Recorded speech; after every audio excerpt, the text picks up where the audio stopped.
Welcome to Media Morsels, the podcast about creativity and the media that feeds it. I'm Jessica, character and aesthetic enthusiast. I'm Jamie, plot guy and the summarizer. I'm Claire, easygoing critic and featured guest of the week. And this week, Mitch couldn't be here due to a personal conflict. Yes, very true. Hold on, I forgot to check when Ever After came out. Oh, no. Oh, we had to have the Shrek timeline. 1998. Okay, so Shrek came out... Pre-Shrek. 3 years pre-Shrek. Oh, is Shrek like the... We're using it as our Anno Domini. Everything changed after that date. Yes. All right, this week we watched Ever After, which came out in 1998, a.k.a. 3 years... Pre-Shrek. Yeah. BS. Before Shrek. And yeah, I actually have been super looking forward to watching Ever After again for like months and months and months, but I've been like holding off because I'm like, it's going to be a Media Morsels. It's going to be a Media Morsels. It's going to be one of the first ones. It was just so...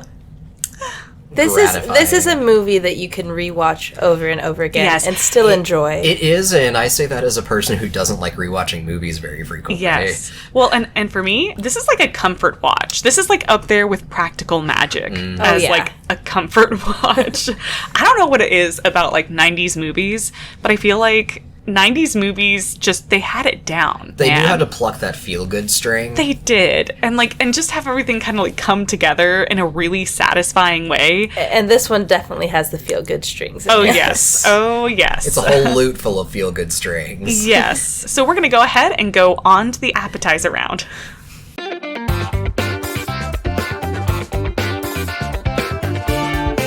Okay, so for me, like many of the movies on the Media Morsel list, I want to say that I probably saw this in theaters, although at the time I was like 6. So who can really say? I don't know that I remember exactly, but this is definitely the kind of movie that my parents would have gone to see in theaters and probably would have taken us. Whatever the case, since it came out, it has been in our media library in one form or another. And I cannot overstate how much I love this movie and probably how much it also affected me in ways that I didn't think about too hard at the time. Consciously, but that I sort of later on have identified more. But one thing is for sure, I really fucking wanted to be Danielle de Barbarahack when I grew up. That, like, she was like a role model for, I guess, the feminine ideal for me specifically. So when I'm feeling feminine. Yes. So. Caveat. So I think that's probably me. And then for my part, I genuinely can't pin down when I first saw this movie, which probably hints that I saw it pretty close to release, when I was about 8 or so. It has just always existed. Yeah, like, it is just part of my brain at this point. I know I didn't see it in theaters. I feel like I would have remembered that. But same with Jess, like, this is a comfort watch for me. It's a beautiful movie, and... yeah. Emphasis on the fucking beautiful. Yes. Like, in every sense of the word. We'll get to that in greater detail. This is actually one of my favorite movies of Drew Barrymore's. And yeah. It's surprisingly not as well known for her as you would think. Yeah. And so I didn't see this movie till I was maybe in middle or high school, actually. Really? Really. Wow. I missed out on a lot of movies as a kid. But I don't remember if it was like playing on the TV, how one of those TV movies, or if we like rented it one night or something. Maybe saw it in class or something. I don't think we watched it. I feel like you would in remember class. it if it was in class. Yeah. But I just remember I loved it instantly, and I now consider it a classic as much as like The Princess Bride. Oh yeah. And how it's such a stirring epic and romantic and has humor. It's just a great movie. And it got so much right. It got so much right. Whenever there's any claim by like Amazon Prime or Disney that like, finally we've done it. We've made the first truly feminist Cinderella story. I'm always like, No. Ever After she already, exists. Yeah. already perfected this. She already has volition and her own, like... That already exists. She exists. Ever After is, in my opinion, the best Cinderella story I would out agree, there. honestly. So, and honestly, the most feminist Cinderella story one to of date. the best ones out Yes, there. yeah. And That- Cinderella's not even my favorite fairy tale. Yeah. But the way it's done here is just so good. so enjoyable and so Yeah. pure of heart. It's Yes. just like, it makes you happy watching Yes. it. Yes. Absolutely. And I will say, and, you know, just to be clear, like, this is the best Cinderella movie I've ever seen, I guess I should say. Because, like, there's probably, like, Cinderella is one of those stories It's that, been like... adapted a billion Yeah, times. and there's plenty of Cinderellas that I probably haven't seen, but I've seen a fair few. And this one is the best. So anyway, all right, you know what time it is. Well, before that, I was going to do a brief semi-related aside Yes. because we were talking about watching movies in class, and in the kind of the theme of medieval fantasy films, my 10th grade English class watched The Mists of Avalon in class. Whoa. And if you know anything about that, that is a raunchy King Arthur adaptation. You know, I've never seen it. I haven't either. It's horny. There's incest. Flip script? There's an Oh, incest Flip sex script, scene. Yeah. Oh my god. Oh It is my part of a god. pagan ritual. That is... And we watched that as Fascinating. 16-year-olds. See, like, yeah, I think that's the shocking part to me. Is like, I was like, are we really why watching this right now? would you show this? See, to in my history class, we actually watched A Knight's Tale. But Aw. it was fun, and it had a purpose. It was like, we had to note down, like, all the anachronisms we Yeah. found. Oh, you Yeah. could write a whole textbook Oh, about yes, it. yeah. you could. Actually, speaking of A Knight's Tale, I was just lamenting because after we recorded the episode for A Knight's Tale, I just thought of so many other things I wanted to talk about because the more I think about A Knight's Tale as a story, as a narrative structure, the more I'm like, oh my god, it's so good. It's so good. It's surprisingly layered. It's layered and There's it's a lot. yeah, well, and I'm like the foils between William and Adamar, and William and the prince, and the prince and Adamar, and to a certain extent, like a lesser extent, but like all the ways that these characters sort of, I don't know, bring different parts out of each other and interface with each other, compare and thematically. contrast. But back to the task at Yes, hand yes. for this week. Oh, I was also going to say that in high school, was it middle school or was it high school? We watched like the 1960s Romeo and Juliet, where you saw like his full ass. We watched that too. Yes, That's just And incredible. I don't know what the English teacher's obsession was with Romeo and Juliet, because honestly, I was like, okay. I mean, honestly, tepid, 12th Night. mid, 12th Night. 12th night. I liked Cyrano de Bergerac much better. I actually yeah. haven't seen or read. No, I haven't seen the new one that came out, but I actually liked that story by... Huh.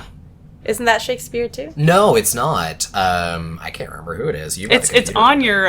on your shelf over there somewhere. quick. In your room. In our You room. literally okay. have a computer in front of you. No. We'll just die not knowing. Let's just edit that out. That Yeah. I didn't know. But no, tangents are part of the game here. We went Yeah. on a 10-minute tangent about Alan Tudyk's titties. Alan Tudyk titty. We talked Was I about here for that. that? No, this is during the- Knight's Tale. A Knight's Tale. But yeah. what did we just watch with Alan Tudyk in it? Tucker and Dale versus Evil. Oh, yes, yeah. And we I talked about also titties. Yeah. I also That was went on also a tangent. subject there. So It's anyway, like, this feels like a recent conversation. Oh, it is. And I don't know who else I would have talked about that. The titty is on her yeah, mind. I can't shut up about Alan Tudyk titty. Alan Titty. Just fun to say. Yeah. Anyway. All right. You know what time it is. The summarizing. Yeah. Okay, so this one's actually pretty easy. It's Cinderella. Yeah. Well, I mean, but you Yes. could elaborate a little more. Come on, Jamie. And then I'll set the scene. I'll elaborate a Work little. for your living.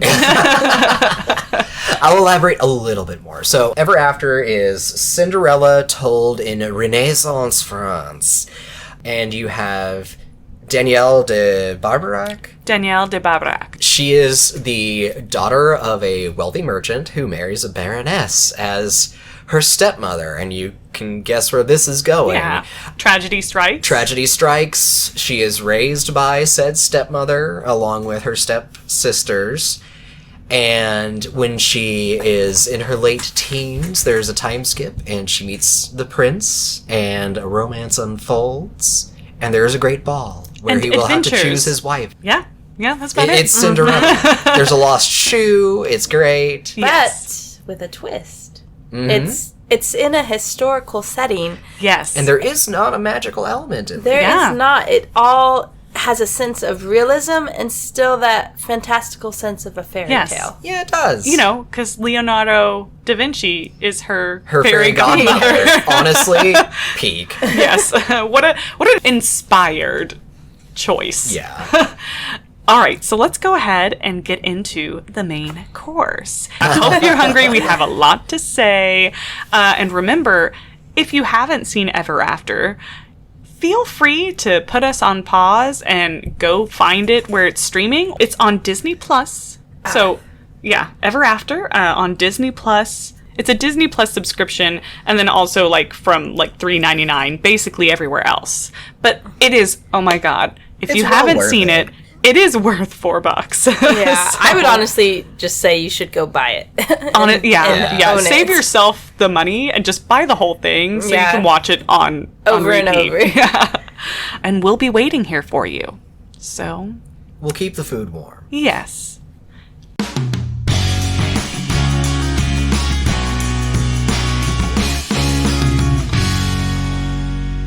Okay, so this movie opens actually in a really interesting way. It begins in the 19th century with the Brothers Grimm being invited to this grande dame's home. And they don't know why they're there. They don't know why the grande dame has invited them to her, literally castle Palatial house estate. to speak with them. But once they meet her, she compliments their work, gathering all these fairy tales. But then she says, "But I was terribly disappointed or terribly alarmed or something by your version of the little Cinder Girl." And they're just their faces fall because this is a very wealthy person who could be a great patron. Or the opposite. Or the opposite. And they're like, well, there's all these different versions. And while they're sitting there talking to her briefly about this discrepancy, one of them notices this beautiful painting. Clearly a that's Da Vinci. sitting in this grande dame's room, prominently displayed. And he's like, oh, It's of a young woman. yes, yes. He's like, excuse me, that painting is quite stunning. She's quite stunning. And the grande dame, who has gestured to her butler to bring her something, is like, her name was Danielle de Barberhac. And this, and she opens the box, was her glass slipper. And it is a fucking beautiful slipper, by the way. Appears to be perhaps actual glass. Just everything in this, every costume, every outfit in It's this. a visual feast. Yes. And also, can I just say, the color, the color grading in this movie, I love it. I love it. It's just, it's so, it's earthy, but it's It rich. feels very pastoral, but it feels almost muted Yeah. sometimes. It's Soft the, focus. The interesting There thing you go. Yes, that's is that they're earthy colors, but they're also saturated earthy colors, so it gives this richness and yeah. depth. And I'm just oh my god, I Well, would it's- live here. It's great because oftentimes when people think, back in time, they think of such drab colors, and that's not how things were. No, not at all. Yeah.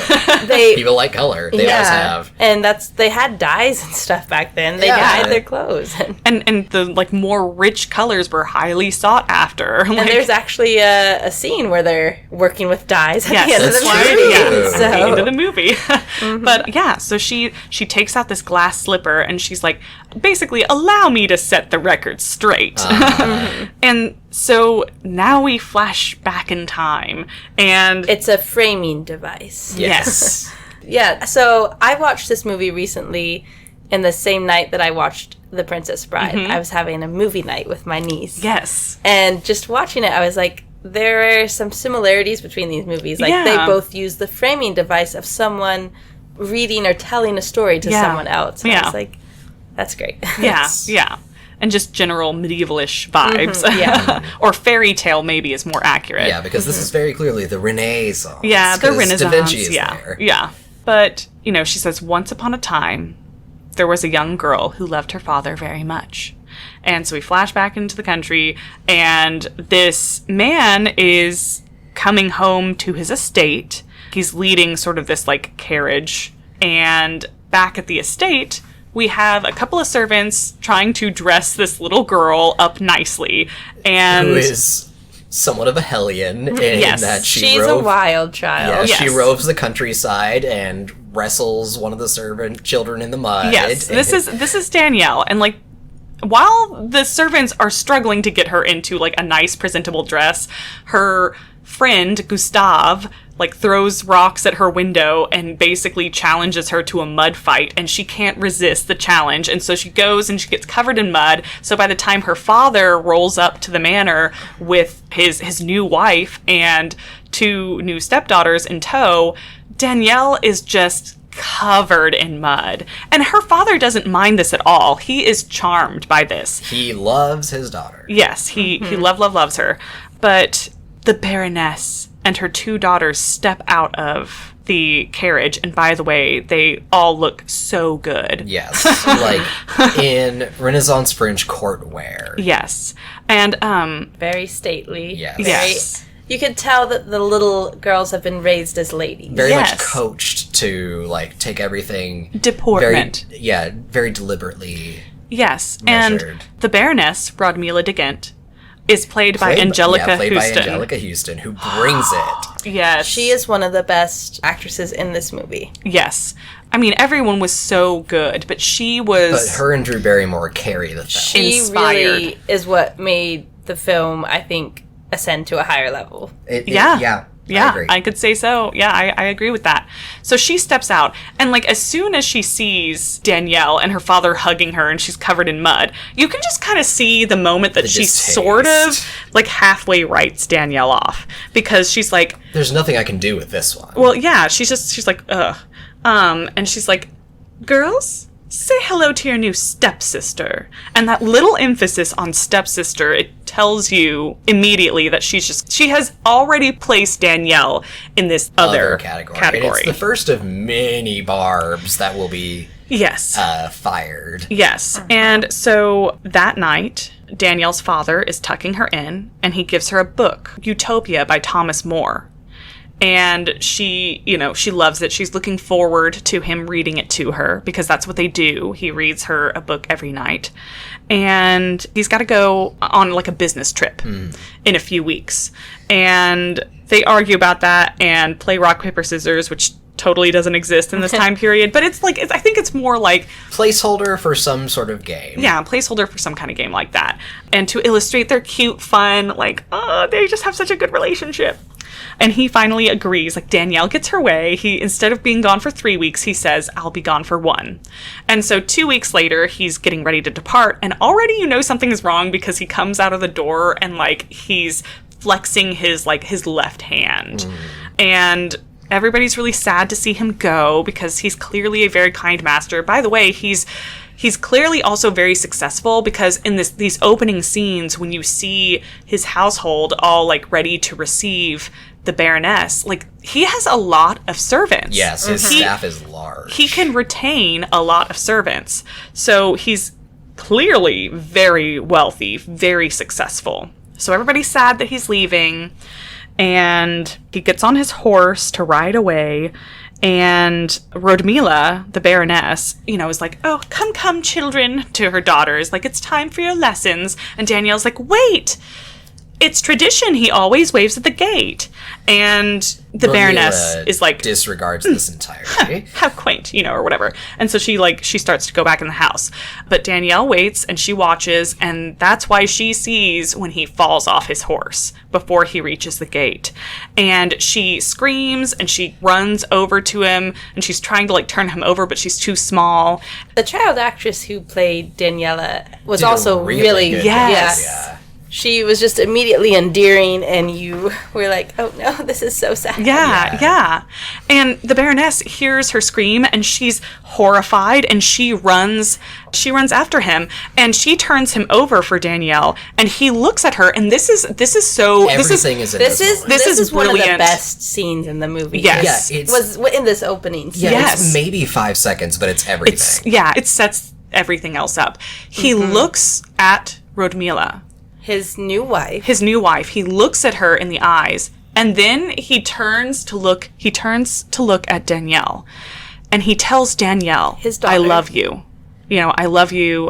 He while repeats cradling it, her face. While cradling her face. And you can see Rodmila is looking between him and Danielle, and just kind of, she's stricken. She's worried about him, but she's also seeing, like, he looked her in the face, and then he turned to his daughter and told her with his last words that he loved his daughter, but he couldn't say it to Rodmila. And he had enough breath to do that, because he says, I love you several times to Danielle. So I really felt for Rodmila in this scene.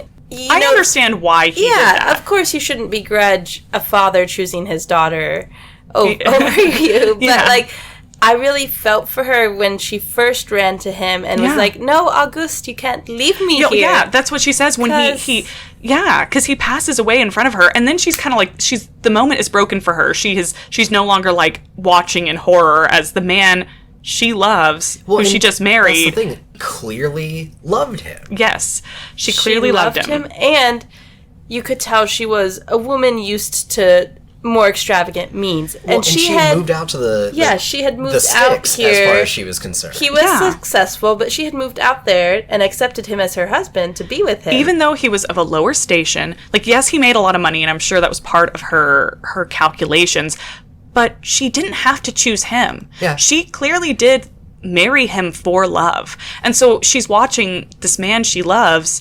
He looks directly at her, and then he does not say that he loves her. He gives it all to his daughter, instead of, like, saying, I love you to her, and then I love you to his daughter. After Rodmila had pretty much just given up all she had ever known to move out there for this life she was planning with him. Yeah. And thus the seed of jealousy and resentment. That all happened within, like, 1 minute. Yeah. That characterization. And it's incredible. She does it so well. And it's really within seconds. You could see her facial journey of, like, this mix of horror and despair and disgust. Like, and why aren't you? Yeah.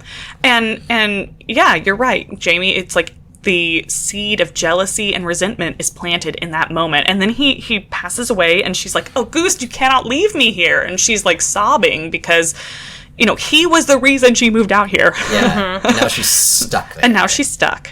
So fast forward a few years, and she is sort of the lady of the manor. And Danielle, despite being her, adopted daughter by default, is sleeping in the cinders in front of the fireplace reading Utopia. Yeah, she fell asleep reading Utopia, the last book her father gave her. Meanwhile, at the French royal palace... Yeah, before you see her sleeping in the cinders, you see, like, this. And this story gives much more characterization to the prince than, like, say, the Disney version. Yeah, he's an actual person. Yeah, he is an actual... And he is an interesting and complex person himself. I actually really like... Because I feel like they realistically depicted his journey from being just a very... self-interested asshole. Yes. Well, just sort of, like, and not even in a malicious way, just like a... He literally doesn't know any better. Yeah. I think he's a bit of a himbo. Yeah. Yeah. Like, he means well, but he's also just surrounded by people who... Well, privilege. He's privileged. Yeah. And he comes to realize it. Yeah. And he moves from being this, like, sort of ignorant, privileged person to kind of, like, waking up understanding his station and understanding that and that whole we'll talk about that journey, but what I really like about this introduction of the prince is that the prince is not the first person we see. No, it's the king and queen, and they're doing every sitcom couple's bickering routine. They're like he's your son. Like it's every bickering boomer couple in a sitcom, except for some reason it's really endearing here. Yes, yeah. Well, and, he's like, if I can't sleep, neither can he. And she's like, a sapling cannot grow in the shadow of a mighty oak. He needs sunlight. And he's like, he needs a good whipping. And I was like, God, everybody knows this. Like, this parental dynamic. Yeah. But his father is in a tizzy because, he thinks his son is a worthless layabout. So he's like, I'm going to marry you off to the Princess of Spain unless you figure your life out. Yeah. And he's just like, I mean, someone's got to give you some initiative. God damn it. But anyway, the Prince Henry, has already basically flown the coop. He has done the whole, sheets trick. I'm running away. Yeah, I'm running away again, Mom and Dad. And so he's, he rides off into the night. In the morning is when his path and Danielle's first cross, because his horse slips a shoe in the course of his trying to escape, and he has to steal another one, and he happens to steal Danielle's father's horse. So she's in the orchard picking apples when she sees a hooded figure racing across the field with one of her father's horses. And Danielle is not having any of it because Danielle never takes, she only takes shit from one person. Yeah, she goes from 0 to fuck you in exactly 0.3 seconds. Yes, and so she takes her apples and she's literally she throws an apple so hard she hits him off the horse. She hits him smack in the head while he's riding. A very good arm. But that's actually in line with medieval peasant women. They were very strong. Oh, yeah. Well, she's shown to be kind of buff at several turns in this film, actually. She is a strong woman. Yes. And so she knocks him off his horse, or not his horse. She knocks him off her horse and is pelting him with apples. And he's like, and being beat the fuck up by apples. And he manages to get his cloak off to reveal that he is the Prince of France. Yeah, and she's like, oh my God, and she quickly gets on her knees and bows, and she's like, I'm so sorry, we have other horses. I didn't know it was you. And he's like, no, it's fine. I just want to be free, okay? And then he gets on her horse, but then he dumps out a whole pouch of gold. It's hush money. Yeah, gold say coins. Nothing. You didn't see he's me. like, just don't say anything. And so she's like, oh my God, yes. So she gathers up all these coins and goes back to the manor. And back at the manor, Radmila and her daughters, Marguerite and Jacqueline, are having their breakfast. And this is also very interesting. Marguerite is clearly Radmila's favorite. Yes. She's blonde, fine-boned, very, very beautiful, really. Yes. Classically beautiful. And then Jacqueline is her second daughter, and she has dark hair, and she's a little bit more she is normal people pretty, not Hollywood pretty. Yes. Mm-hmm. And it's also, she's not as intelligent as Marguerite. Or at least portrayed that way. Yeah, she comes across as...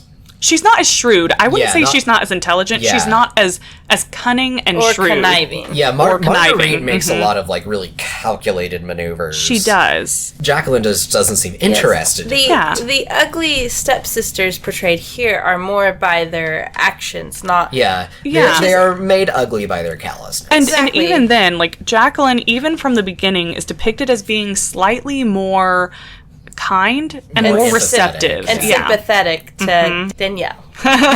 So they're sitting there trying to have their breakfast, and they're waiting for Danielle to serve them. Yes, they're waiting for Danielle to come in with the salt or bread or whatever. Why is there no salt on this table? Mm-hmm. And Danielle comes into the kitchen first, and she shows these two housemaids. The ones who had helped raise her as a child. Yes. And they're older women now. They're very matronly. And she shows them all these coins, and they're like, oh my God, what? And she's Where'd like, you get this? know exactly what to do with these. And they're like, well, you better hide them because the mistress is in one of her moods, except she's always in a mood. And she will have those coins. Yeah. So she goes in there, Radmila is already just what kept you? Why weren't you here at my beck and call? And Danielle, plays her off with a lie. Yeah, which is something she does a lot in this movie. Because she has to. But anyway, Radmila, the Baroness, it's established pretty early on that everybody's disappointed because it's basically an open secret that the prince is going to marry the Spanish princess. Mm-hmm.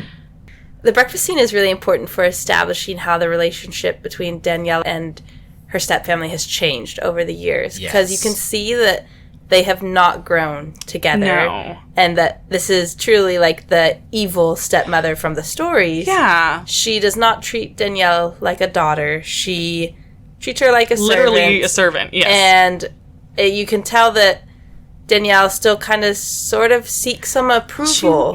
She does. You know, because Rodmila is like... Rodmila is the only mother she has ever known. And, you know, Rodmila says something like, what can I do to make you try? And Danielle's like, I mean, I do try, stepmother. I like, tried to please you. Yeah, sometimes I sit down and think about how I could do better. And anything Danielle does, Rodmila... It's wrong. Yeah, it's wrong. And because it's not about, obviously, it's not about Danielle. It is about... so much more. Yes. But anything that Danielle says, Rodmila is just, like, unhappy with. So as Danielle is like, I really am trying, she's just like, calm down, you know? Yeah. Whatever, blah, blah, blah, blah, blah. So... And you can see that that's how the story has developed, just to the more traditional evil stepmother. Yeah, yeah. So then we go to... the prince, you know, as he's riding along, comes across a caravan that is currently being robbed by a group of Romani.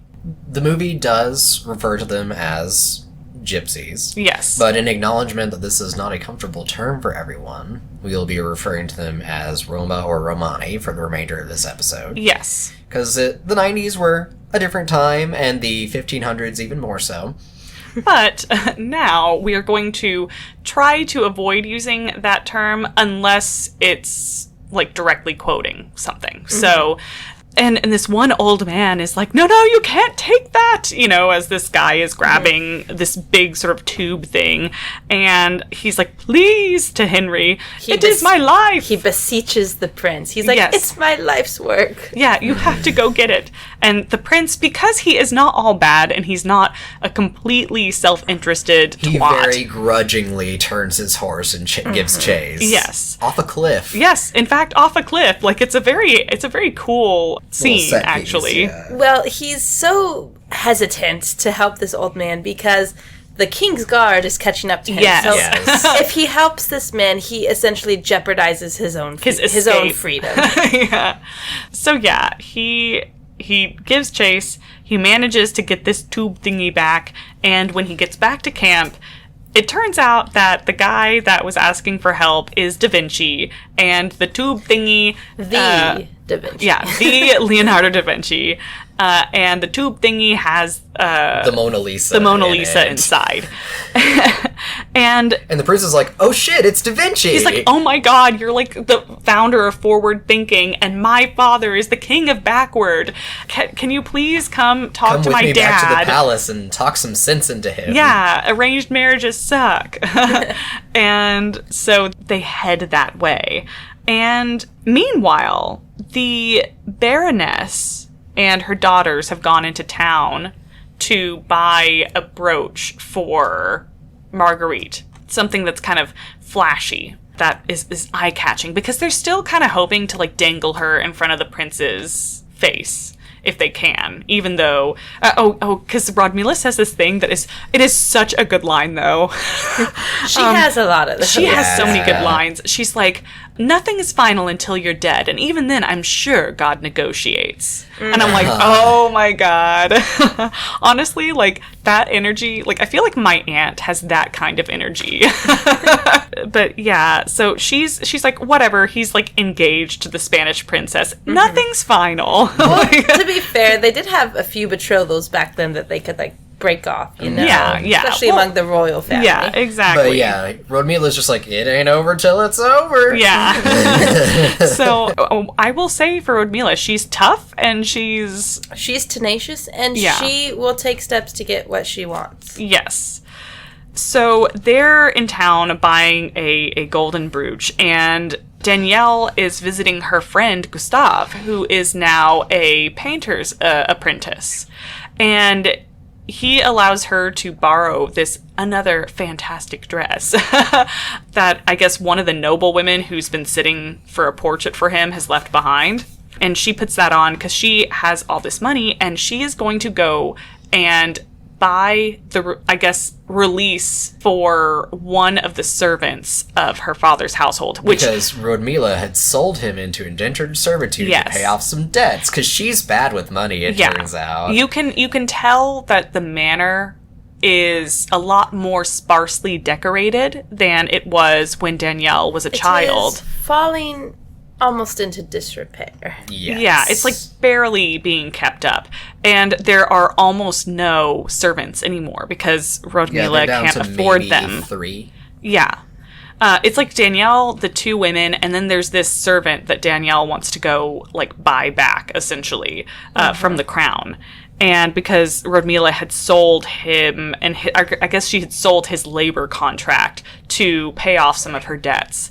And he's about to be shipped to America. To the Americas, which is practically a death sentence at this point in time. Yeah, the colonies had not been very well established at the time. They did not know what they were doing. And indentured servitude in the 1500s, I mean, it was freaking hard. Now, if you could survive that indentured servitude, you might become, like, one of the, early American elite because there were lots of opportunities. But, like, this man that she's trying to buy back, he is very old. He is probably not going to be that person. He's frail, and he's a husband. That his wife is one of the older women. Servants, yeah. And they're about to be separated, probably forever. Yes. So Danielle puts on this dress, and she impersonates a noblewoman. And I think what's notable about this scene, for me at least, is so Gustave is the child that she wrestled into the mud in the opening scenes. And he's just like, oh, ha, it's going to be so silly seeing you dress up as a noblewoman. And then she steps out from behind the dressing screen and... Well, jaw drops. It's Drew Barrymore in French courtier wear, so it's just like, whoa. Well, and what I also really enjoy about this friendship, though, is even though he's like, clearly she's beautiful, like, there's not ever any hint that there's any romantic interest there at all. I really appreciated that too. Like, they were childhood friends, and they didn't follow the cliche of him, like, begrudging when Danielle was falling in love with someone else, or like he didn't feel possessive of her. He was truly just a solid best friend. Yeah. But also like kind of mischievous, like friends are. And his love was painting, and he was an artist. Yes. So he lets her wear that dress. She has to go impersonate a courtier to go buy back her friend, like, one of the men that helped raise her, because, like, nobody's gonna buy a servant coming into court with 20 gold francs. Nobody's gonna buy that. So she has to, like, basically look like she comes from means. So she heads into the the palatial estate, and she's just in the nick of time because they've just put he's loaded on the cart. This man is driving off. Yeah, the cart. She like dresses down the driver to get him to stop. Because she stops him. She grabs the horse, one of the horses in the team that's like drawing this like literal cage on wheels, and she's like, "I demand the release of this man. I have 20 gold francs." Yeah, suddenly Danielle has found her voice. Yes.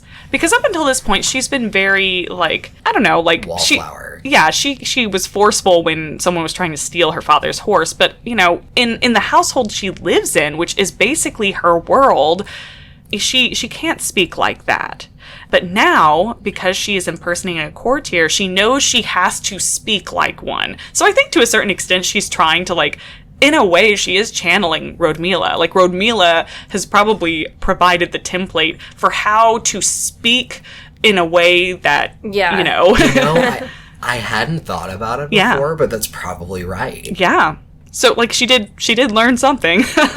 And this guy, the man that's driving them away is basically, like, saying, like, no, I can't do that. Lady. Piss off, lady. And he's, like, yelling at her, and... it's at this point very condescendingly towards a noblewoman. Yes, which is kind of shocking. And it's at this point that the prince rides in with his retinue after being basically freshly apprehended and brought back. And he sees this happening and he's like, you dare raise your voice to a lady. And Danielle turns around and she sees it's him, and he sees her face clearly for the first time. And he is just instantly, you can see like instantly, he's like, whoa. No reels. Uh-oh. Yeah. So basically he's like, kind of, what's the problem here?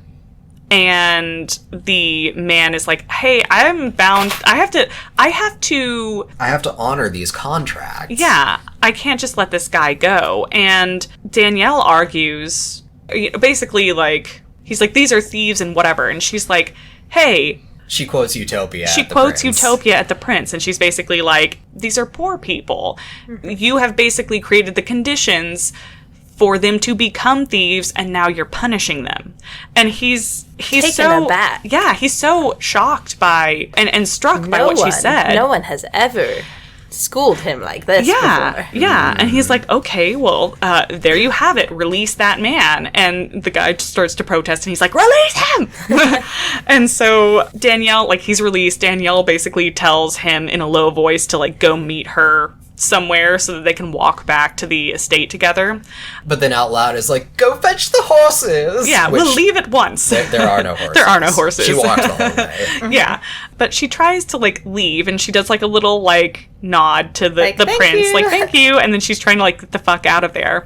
But the prince gets off his horse and starts to follow her. And he's like, do I know you? And she's like, no. She's like trying to just like get. She does not want him to recognize her at this point because she doesn't want the attention. Well, if he recognizes her as the peasant woman from earlier, impersonating a noblewoman is a serious could crime. Mean death for her. Much like in our Knight's Tale episode. Yes. Impersonating a noble can be bad news. Yes. Also, while this is happening, Da Vinci has also arrived, and he sees Danielle, and he's as taken with her as everyone else, but because he's a painter and has an eye for detail, he, like, looks her up and down, and he notices that underneath her dress, she's wearing peasant shoes. Yeah, he clocks her immediately. Yeah, he knows pretty quick. But anyway, there's this whole back and forth as Danielle is trying to avoid telling the prince her name, but he is just getting more and more interested. And then, at some point... Because now she's mysterious. Yeah. And now she's not interested in him like most women are. Yeah. Well, and he's like... hot. Yeah. He's basically like...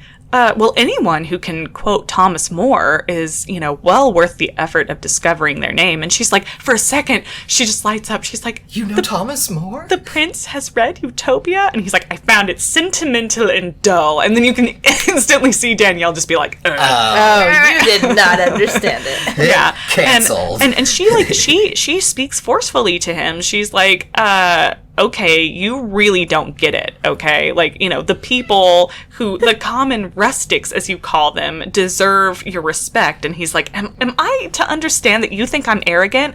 And she hits him with, well, you gave one man back his life, but did you even look at the others? All the other men in Cage on Wheels. Uh-huh.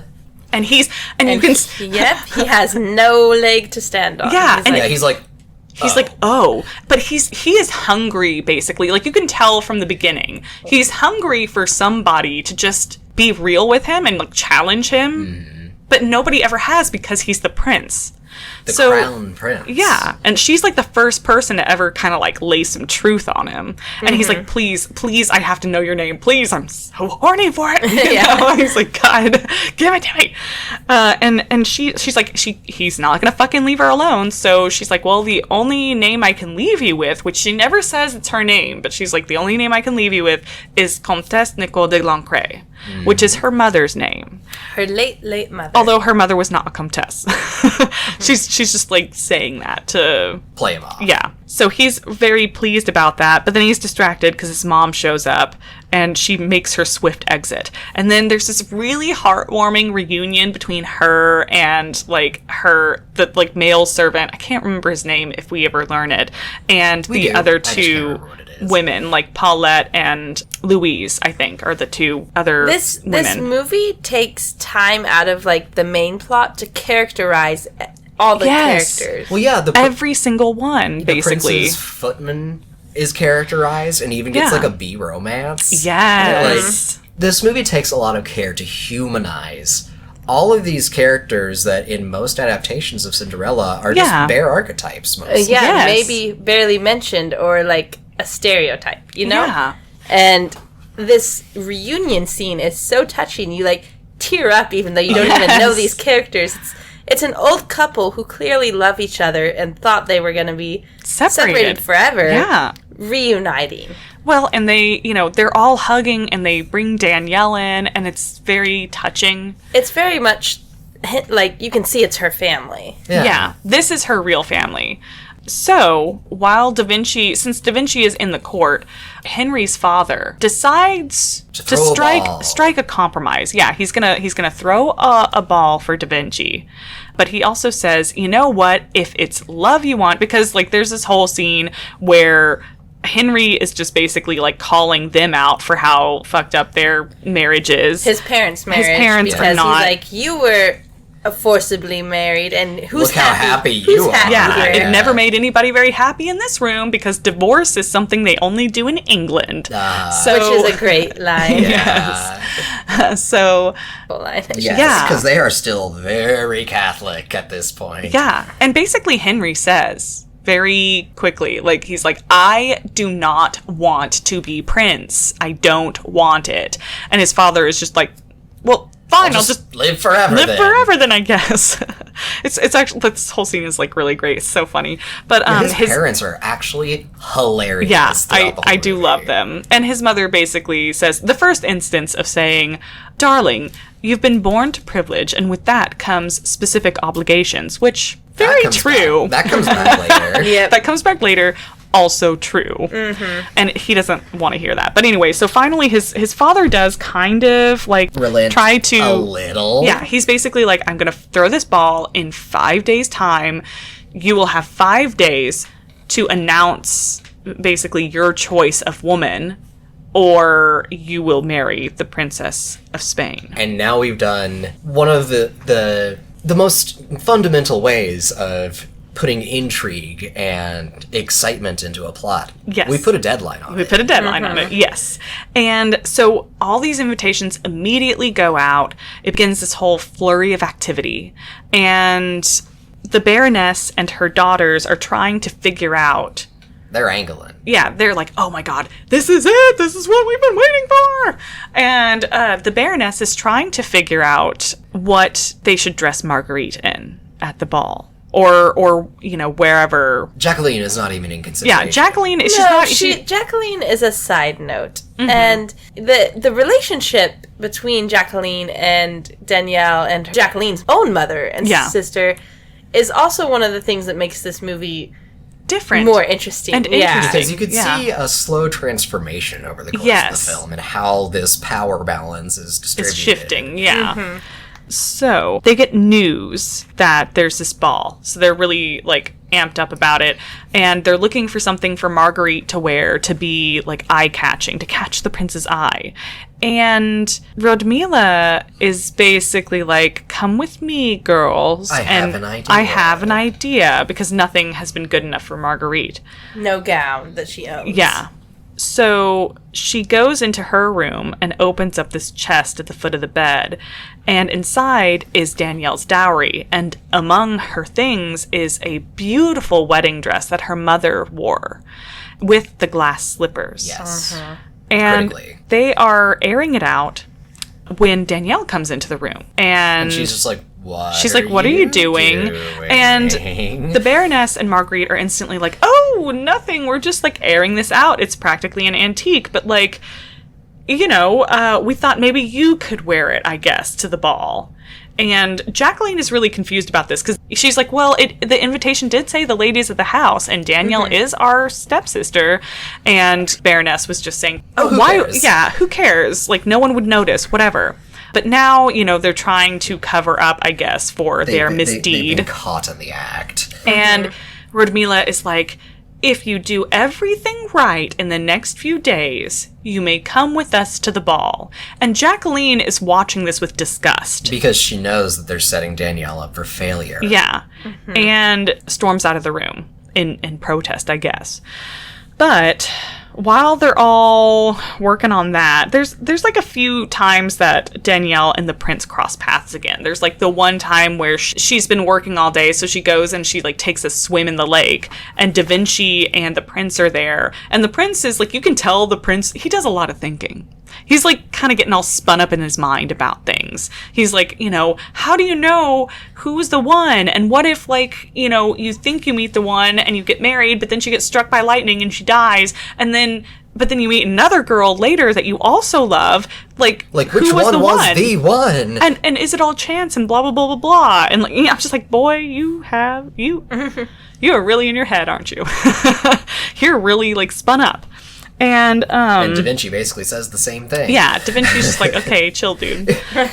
Like Da Vinci is probably like this whole time, like, just let me paint. Yeah, Da Vinci is out here just like laying truth bombs the entire film. Yes. It's great. And so he has his like walking on water shoes, and so he's like walking on the lake, and he runs across Danielle, and literally Danielle trips screams. over her. Yeah, and for anyone struggling to understand what walking on water shoes are, they kind of look like moon shoes. Or like little boats. Float on the water. Yeah.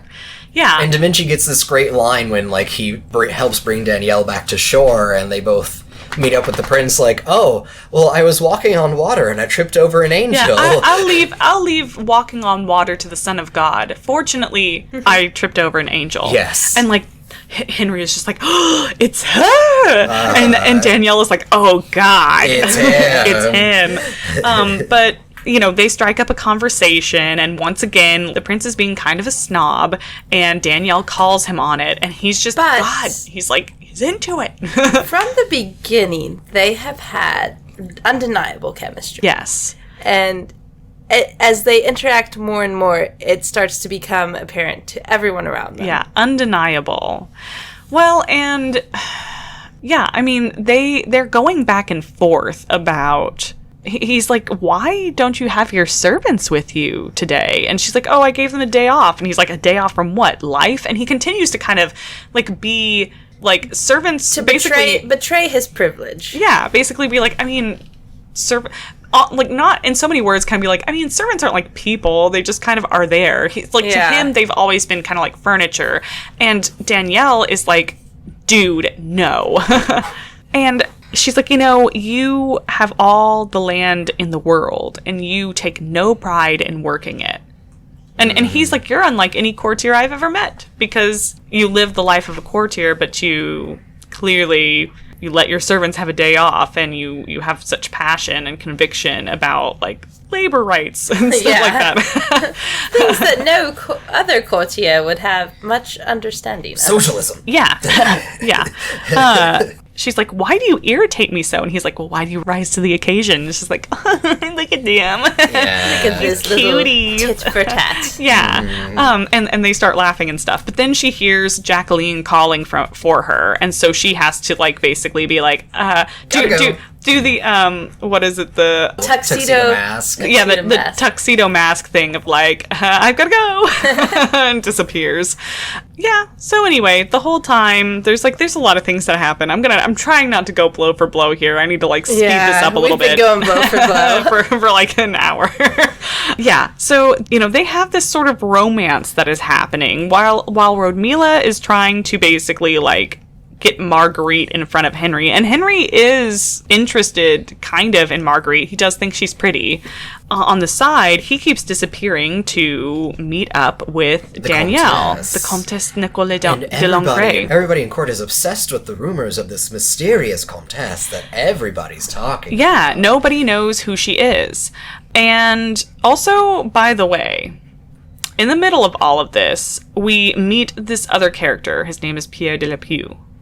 And he is this, like, kind of grody, middle-aged man who is seriously interested in Danielle. He's presented from the get-go as being a creep. Yes. Yeah, an absolute creep. Danielle's servants hate him because clearly he's been up to these games for a little while. Yeah. And you could tell he is after Danielle. Yes. But he's also the primary buyer from the manor home. Yeah. And so kind of he the only one keeping them. it afloat. Yeah. Yeah, they can't afford to really alienate him. offend him, and not accept his service. Yeah, so he's kind of like around trying to like get Danielle's attention or whatever. But at some point, Henry shows up at Danielle's house, and he was supposed to go with Da Vinci to the Franciscan monks to like basically look at their library.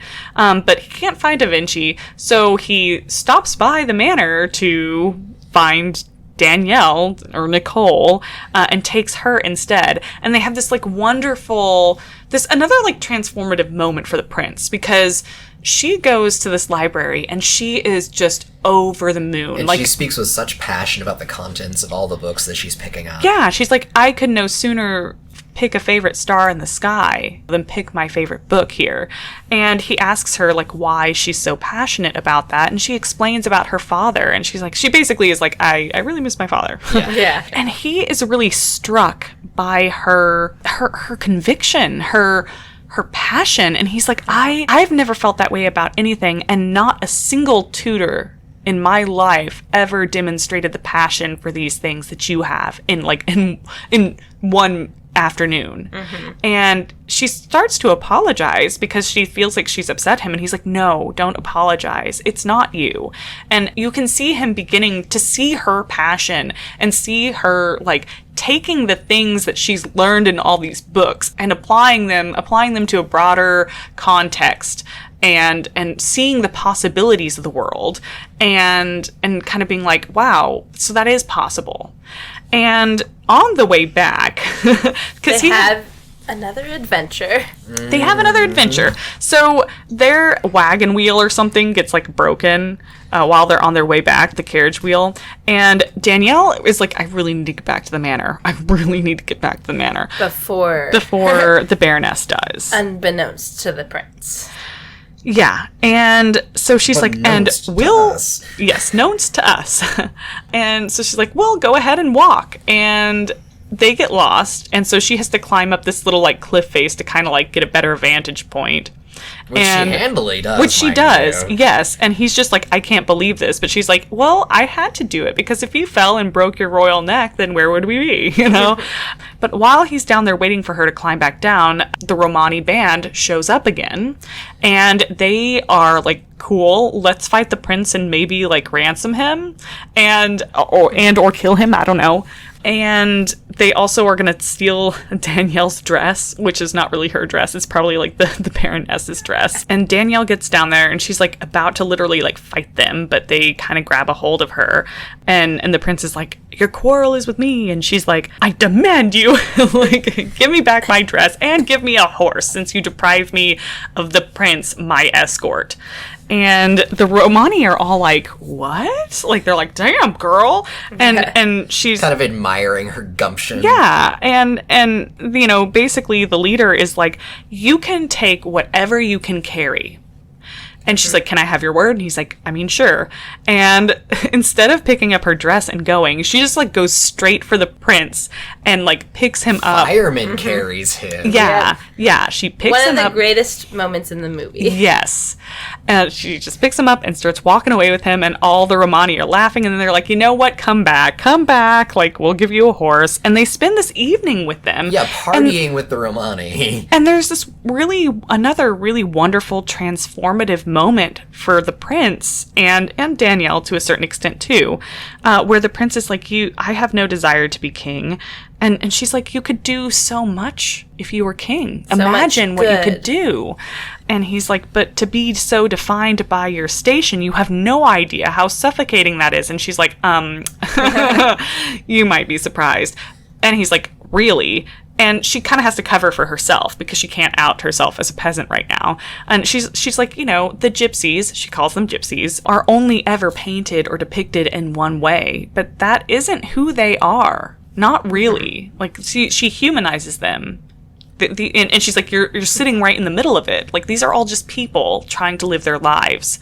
And, but they are defined by their role in society. She also says to Henry, like, you were born to privilege, and with that comes specific obligations. And when she says it, it really does make him think.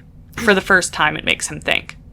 I also took that as a bit that, like, he recognized the words coming out of her as his mother, and he was like, whoa, what? he has it's been shown in the movie that he loves and respects his mother. Yes. Maybe a tad more than his father. Yes. Yes. And to see that reflected in a woman that he has respect for, he's like, oh, okay. Yeah. And I think it does hit differently when it comes from her. Mm-hmm.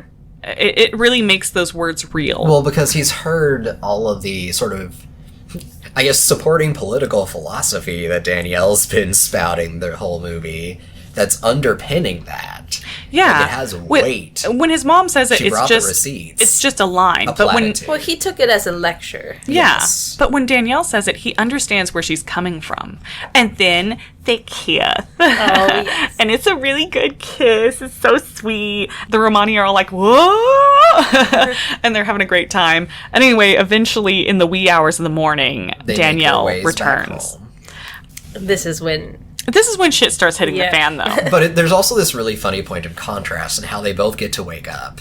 Because the prince wakes up the following morning with renewed vigor for life and wakes up his parents in their curtained bed to say, I want to make a university and And anyone can study Yeah. from any class. And I also want to invite the Romani to the ball. Yes, and then we cut to Danielle, who wakes up clearly hungover. Yeah.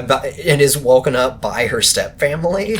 And she basically is, again, she's kind of like at this point where she's not given any more shits. And probably when she still should, I guess. But at this point, she's kind of past that. And so she's like, make your breakfast yourself. And That's not flying. and that's not that. Yeah, they're like, what the fuck has gotten into you? And then Rodmila says to Jacqueline, go boil some water, since clearly Danielle is not getting up to do it. And this confirms something for Jacqueline that she's had, like the suspicion she's had the whole time, that she is like one step away, basically, from being Danielle, which you could also She use. is not the preferred daughter, and she Yes. knows this. And she's disposable. She's not dumb. Well, and I could also, if I was going to get all like social science-y about this or literary analysis. I mean, honestly, they all represent different parts of the class system. Like Rodmila and Marguerite are the 1%. bourgeoisie. Jacqueline is sort of like the middle class, the merchant class, you could say. And Danielle is the underclass, the poor, the indentured. And the rich are always in the position to push the middle class into Yeah, poverty. and the middle class, the primary reason why they shun the poor is because they are just totally terrified of becoming them. They know they're like one step away from falling into that, Karl Marx has entered the chat. Yes. So, sorry, but I just think that's interesting because Yes. Jacqueline has suspected this for a while, that she's the disposable one. Like, that if things get bad, she's going to be the one that's going to have to do all the work. And this has been confirmed for her right here. And the only reason that she doesn't is because Danielle is there to do it. Yeah. Anyway, later that morning, Danielle discovers Marguerite trying on her mother's dress. And she is furious. And she basically... Punch her in the fucking face, furious. Yes. So, Marguerite makes this really fucking awful comment to Danielle. Danielle's like, that's my mother's dress. And she's like, dead. Yes, and she's dead. And you can see, like, I love Drew Barrymore's acting in this because there are just moments where you can see her eyes go just completely, like, from, like, bright and, like, expressive to just, like, blank mode. and murder. and this is one of those moments. And she, like, she goes over there and she fucking decks Marguerite in the face, and then she chases her through a tea kettle over a chaise or something. yeah, over It's her bed, great. yeah, and then she's like, I'm gonna rip your hair out, and like they start like racing around the house, and in the end, Marguerite goes into the kitchen, grabs Utopia, the book Utopia, and holds it over the fire, and she's like, give me the shoes, and Rodmila, Because Danielle has grabbed back her glass slippers Yes. to go with the dress. yes, and Rodmila is like, think carefully about this, Danielle, your father's book or your mother's slippers. And Danielle chooses her father's book. She gives the shoes back, but Marguerite throws the book in the fire anyway, and Rodmila prevents Danielle from getting it. And there's sort of a question mark around whether that was for Danielle's safety or to further punish her. Yeah, it's a little unclear in the moment. I always assumed that it was to further punish her. But Rodmila then, like, she gives Danielle a lashing. So, like, Danielle's... Yeah, literally, she is off-screen, whipped. Yeah. And the next thing we see from Danielle is Jacqueline is helping kind of, like, tend to Danielle's wounds. And they have this really wonderful moment of connection. Like where actual sisterly connection. Yeah. At first, Jacqueline is like, you really have brought this upon yourself. But then she's like, but I'll never forget how Marguerite's feet went up over her head, which I was like, God, that's such a sister thing to say. Yeah.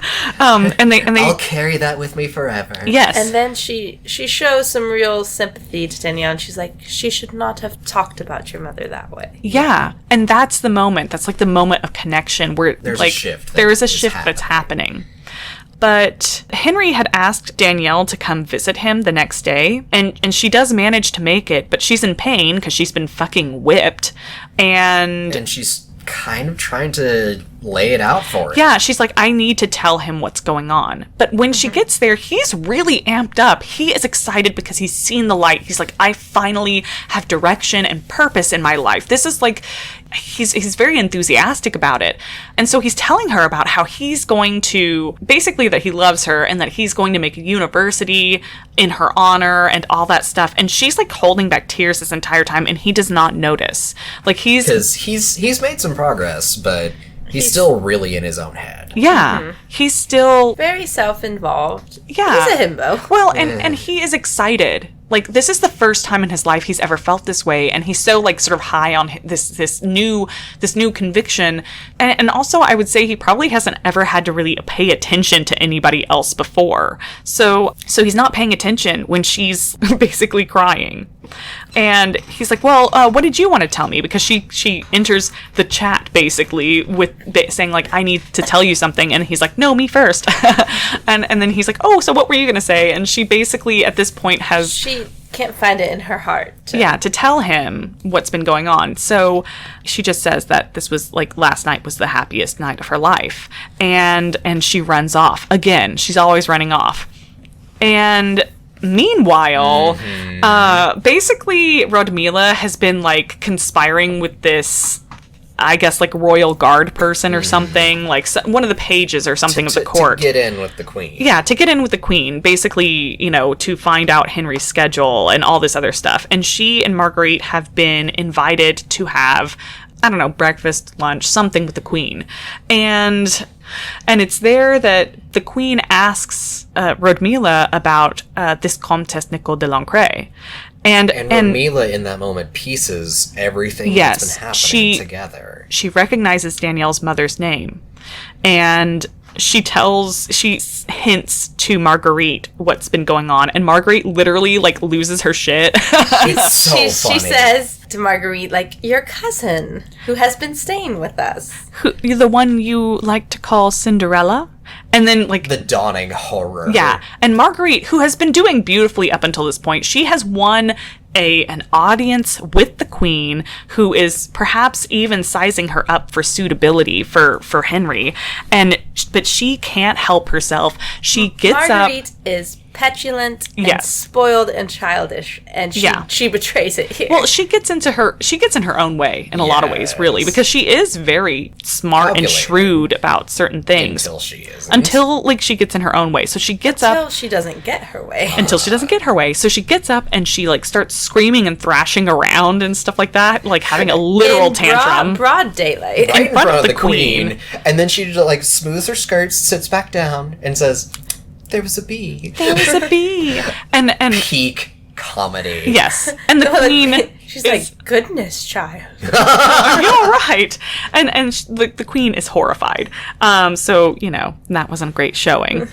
But they tell the queen... this happens off screen, but they basically tell the queen that the Comtesse Nicole de Lancret has been engaged to a Belgian and is getting on a boat the very next day to go be with her. They're disappearing her. Yeah, they're disappearing her. So the queen tells her son about this, and he is stricken. Because he suddenly recognizes that Danielle was trying to tell him something. Yeah. And he assumes that... he couldn't listen. Yeah, he assumes that it's, she wanted to tell me she was betrothed. Yeah. And, his mother is like, well, if she had told you that from the get-go, would you have listened? And he's like, no. He basically is like, oh, shit. No, I wouldn't have. No, I would have fought it. And clearly that's not what she wanted. And he's really sad. And his mother is like, well, there's still time. I mean, any choice is better than Spain. Yeah. But he's basically made up his mind. But that day, the Baroness confronts Danielle because the dress and the shoes have gone missing.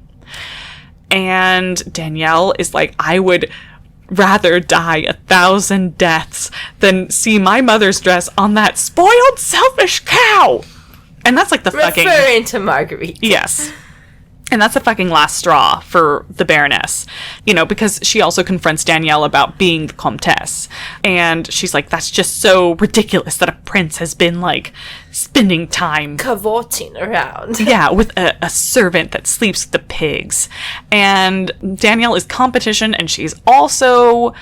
hidden away the dress, thus depriving Marguerite of the dress that was gonna set her apart in Henry's eyes. So she throws Danielle into the cellar and locks her in, and basically goes to town to buy something different for Marguerite, which is really not how it would work historically, because like those dresses take a lot of time to make. Like you wouldn't just go. That's a sidebar. Yeah, that's a side note. There's a few anachronisms in this in this film. Yes, but for the sake of the story, they go and they get these new dresses, and the old man who she saved, the old man servant, he goes to Gustave and he's like, you have to do something. She's locked up.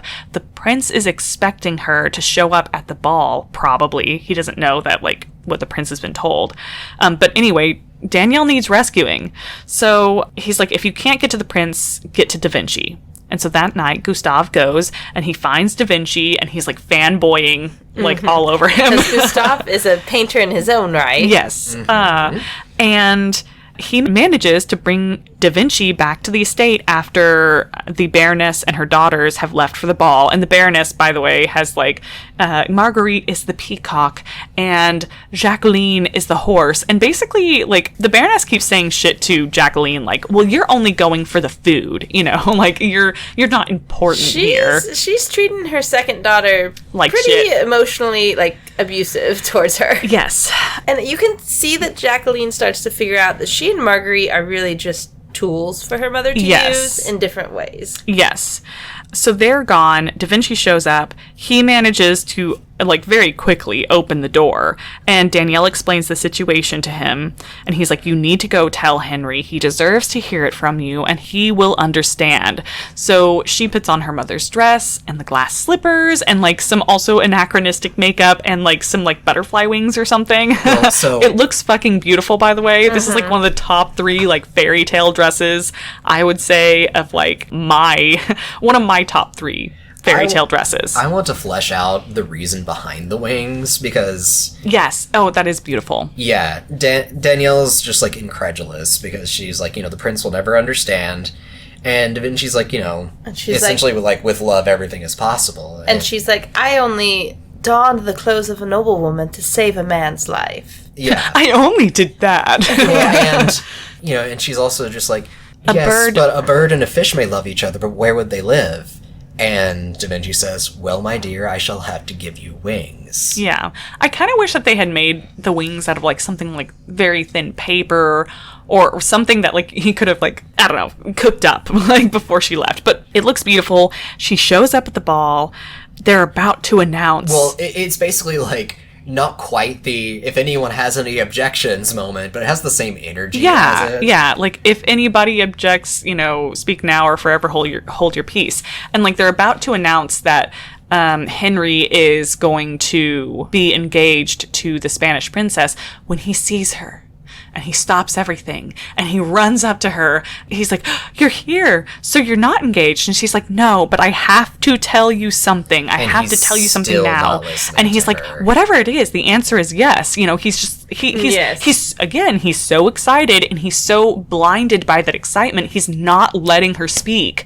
And she's like coming down the aisle, and the Baroness, furious at this at this turn of events, runs over, tears one of the wings off of Danielle's back, and basically outs her as a peasant. And Henry is confused. He's like, no, that can't be the case.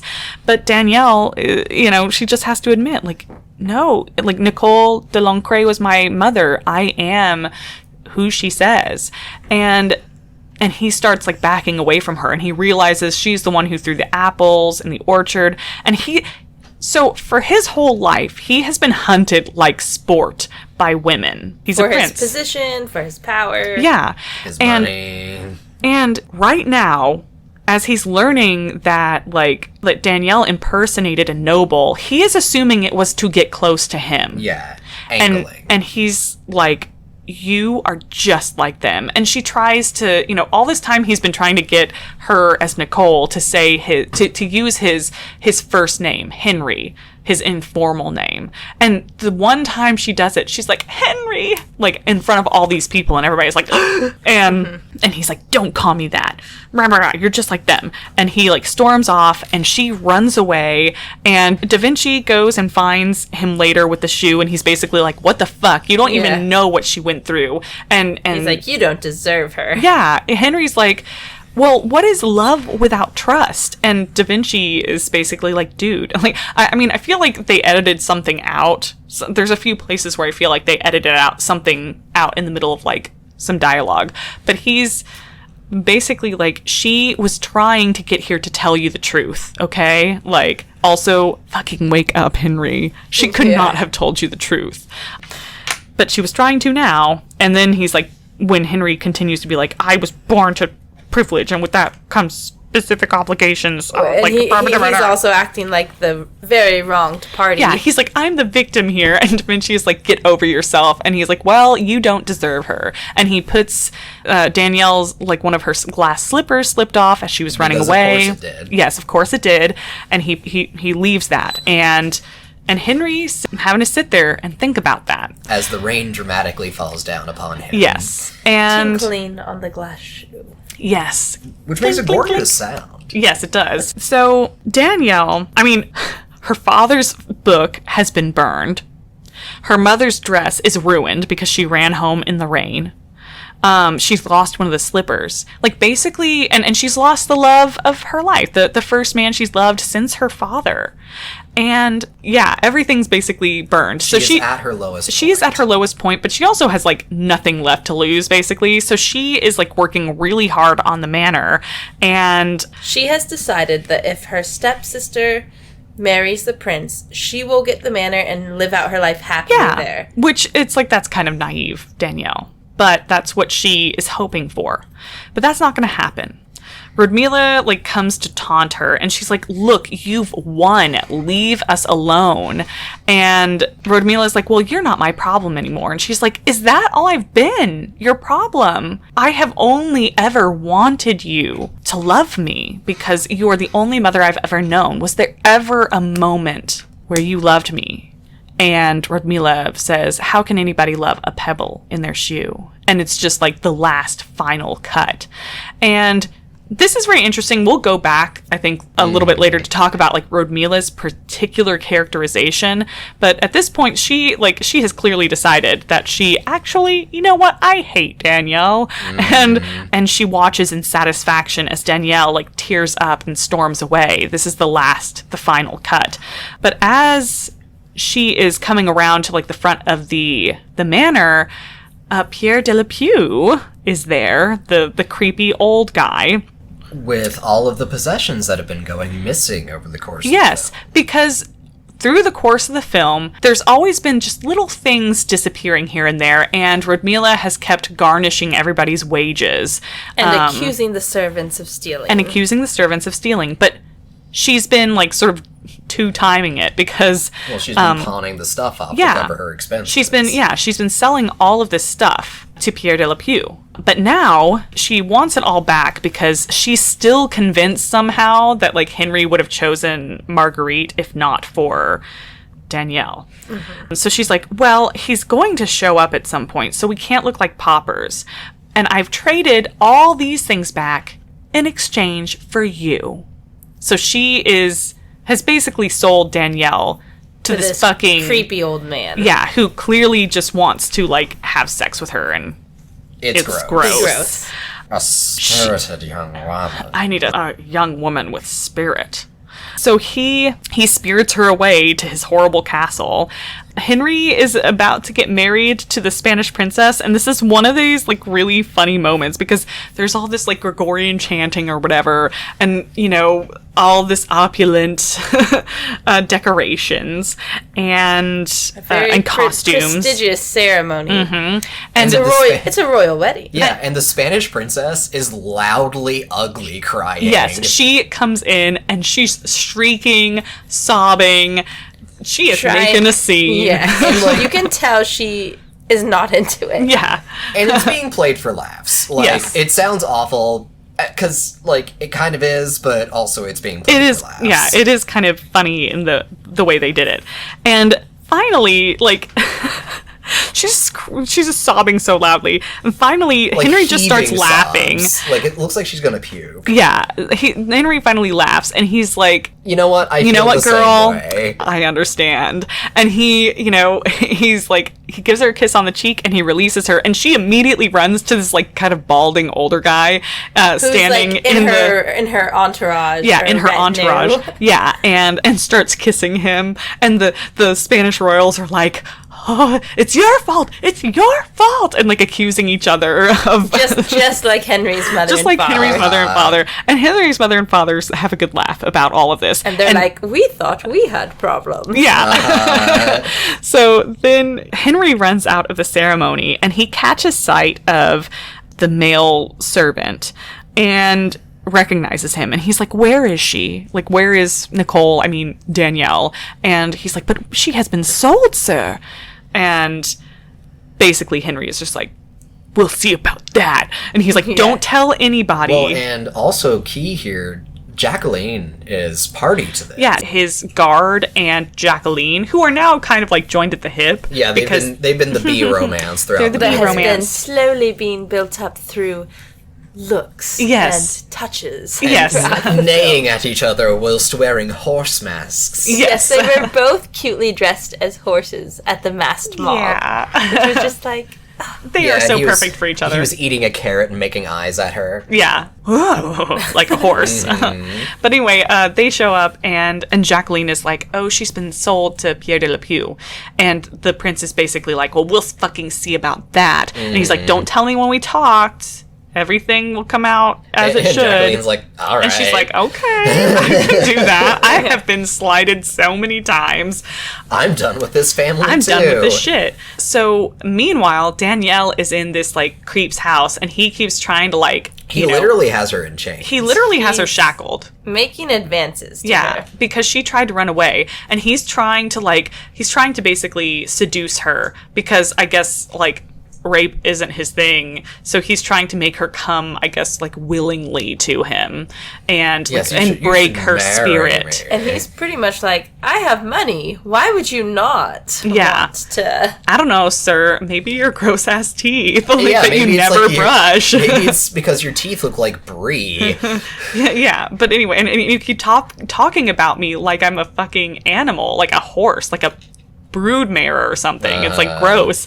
So anyway, she's like, this is like full on, like, "I will murder you, Danielle." Like, the light in her eyes is gone. She's just he surviving. He tries to lay a hand on her, and she pulls the dagger out of his belt and puts it to his face. Yeah, she, like, slashes him across the face. And she also, I guess, had been polishing some swords, so she grabs one of the swords, and she's basically like, "My father, he was an expert swordsman. He taught me well. Give me the key." And he's like, "I can have you hanged for this." And she's basically like, "Not if you're dead." Not if you're dead. And she's like, "I 100% mean to kill you." And she probably would, because she has, like, essentially nothing left to lose at this point. Yeah. And he gives her the key, and she unlocks herself, and she's like, she runs out of his castle, and she's, like, smiling to herself, because she's like, "Haha, I did it." And right then is when, like, Henry and his guard, his main guard guy, show up. And he's like, "I came to rescue you." And she's like, "Oh, rescue me, a commoner?" And he's like, "Actually, I came to beg your forgiveness." He's like, "I'm so sorry." This is a really good apology. This is a really good apology. Because he does not try to excuse anything or explain. anything. He's just like, I am sorry. I know exactly what I did wrong. Yeah. And I have reflected on my way. Yeah, He's and I like, would really like for you to forgive me. basically, he's like, I offered you everything, and at the first test, I failed. I revoked it, and I hurt you. And he's like, please, Danielle, forgive me. And she's like, say it again. He's like, I'm sorry. And she's like, no, the part where you said my name. And then this is the first time he said her real name, that he's really seen her, and he puts the shoe on her foot, and it's really interesting because he takes her like peasant shoe, which is literally covered in shit, off, and puts the shoe, her mother's shoe, on, and it's this ultimate like going from the lowest low, to the highest high. Replacing those shoes, I guess. And they hug, and they're laughing, and he twirls her around, and it's beautiful, and she saved herself, but he came and like, I guess brought her home. You can save yourself and still find love. Find love and still need help. Because she definitely still needed like... That's why this movie is profoundly feminist, but not like girl boss feminist. Yeah. Well, not like preachy. Yeah. Yeah. But like no, she is able to take care of herself, but she doesn't have to. She doesn't have to all the time, and sometimes she needs help. Like there are parts like she could friends. And she could have saved herself, but she doesn't have the like social capital, like the ability to move herself from like this circumstance as at this point, indentured servant, well, basically. No, I mean, she's a criminal now. Yeah. She just assaulted somebody of a higher class.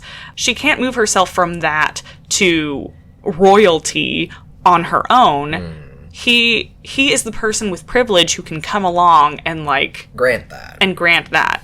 And she did need that help. She did need like sort of, I don't know, but like he did rescue her, like, I guess, emotionally. He came and restored that trust. Yeah. And gave her everything back. So anyway, so that happens. And then, back at the house de Ghent, they're talking around the table, and Rodmila says to Jacqueline, like, oh, I heard that you spoke to the prince. And Jacqueline is like, oh, well, I can't remember exactly what he said, but I think it was something like, serves me right for choosing a Spaniard over your sister or something. And they, of course, think she's talking about Marguerite. And then they hear a knock at the door, and it's the, like, guard guy, and he's basically like, you've been summoned to court, please arrive in style. And they're like, oh, shit, this is the moment. Marguerite's gonna become queen. And Jacqueline just, like, closes the doors with this, like, the most wonderful little, like, tee-hee smile. And knowing. Yes. Knowing glances exchanged with her new beau. Yes. And they reach the court, and they're expecting the best. And then the king basically says, Fairness, Rodmila de Ghent, did you or did you not lie to Her Majesty the Queen of France? And basically, like, Rodmila has been lying a lot. So, like, she's like, well, I would do anything for my daughter. And they're basically like, you fucked up. You're stripped of all your titles. And we're going to... They get dressed down and humiliated. Yes. You are deep in the shit in front of the entire royal court of France. Yes. And they're like, we're going to send you off to the Americas unless somebody here speaks for you. And nobody is speaking for them until another voice calls out from the back of the room. It's almost like... At this point in the film, you know how awful Rodmila has been. Yes. And especially her last action with Danielle selling her to creepy old perv was, like, unforgivable. Yeah.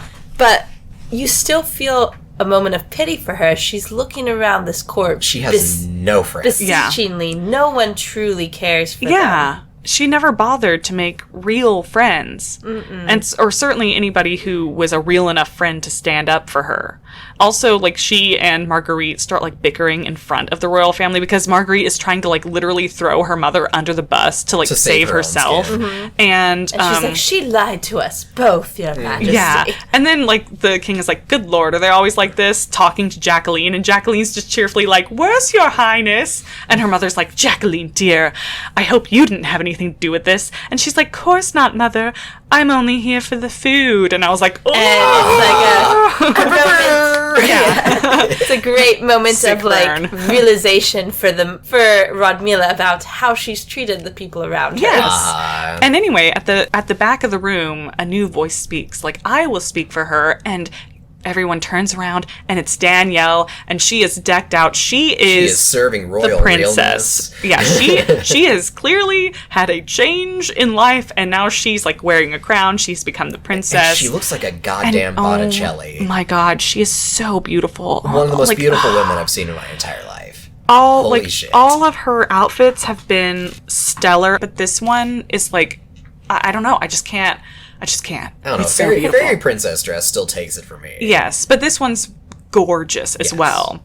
It's just so perfect. Anyway, so she says, I will speak for her. She is my stepmother after all. And essentially, she's like, I won't think about you after today, but you will think about me every day, I'm sure. And for the rest of your life. And Rodmila's like, and how long might that be? And she's like, Your Majesties, all I ask is that you show her the same kindness as she has shown me.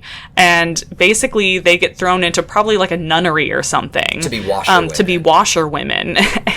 and work a very like hard, laborious, sequestered life for the rest of their lives. And they're still which bickering. Could be quite long. Yeah, and they're still bickering even through all of this. And they push each other into a hot dye vat. And back at the royal estate, Da Vinci unveils this portrait of Danielle that he made. That we see at the beginning in the framing device. And Henry and Danielle are bantering between each other, and they're clearly very like in love. And Jacqueline and her beau are there. And I was like, that girl rose in the ranks, surely. Oh, yes. And Danielle's friend, Gustave. Gustave is also in the court. His He's a court story, painter. too. He gets to become Da Vinci's apprentice. Yes. Well, Danielle lifts as she climbs, and that's praxis, she does. baby. Yes. Lift as you climb, people.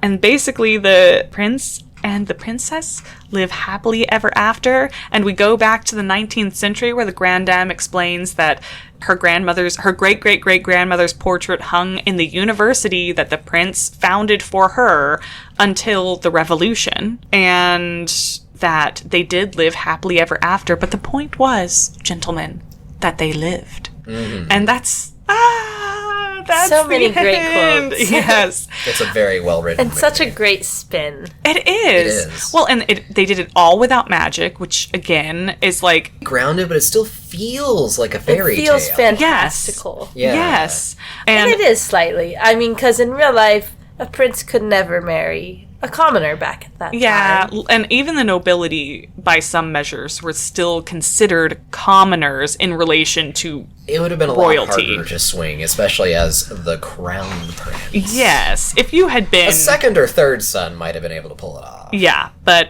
he was the crown prince. But whatever, we're just going to pretend this was an alternate timeline, because I don't want to be distracted by that. I also could not overlook thinking about how uncomfortable a glass shoe would be.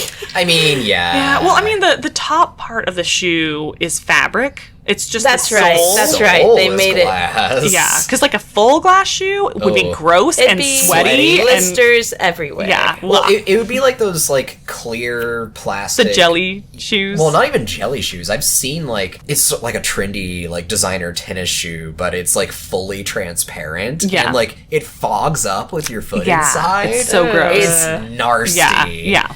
Why? That's a great question. But not so with Danielle's shoe. But the historicity is pretty great, too. Actually, the historical costuming in this is fairly true. Yeah. The makeup, as usual, is all wrong. Yeah. Like, Hollywood never does historic makeup correctly. Yes.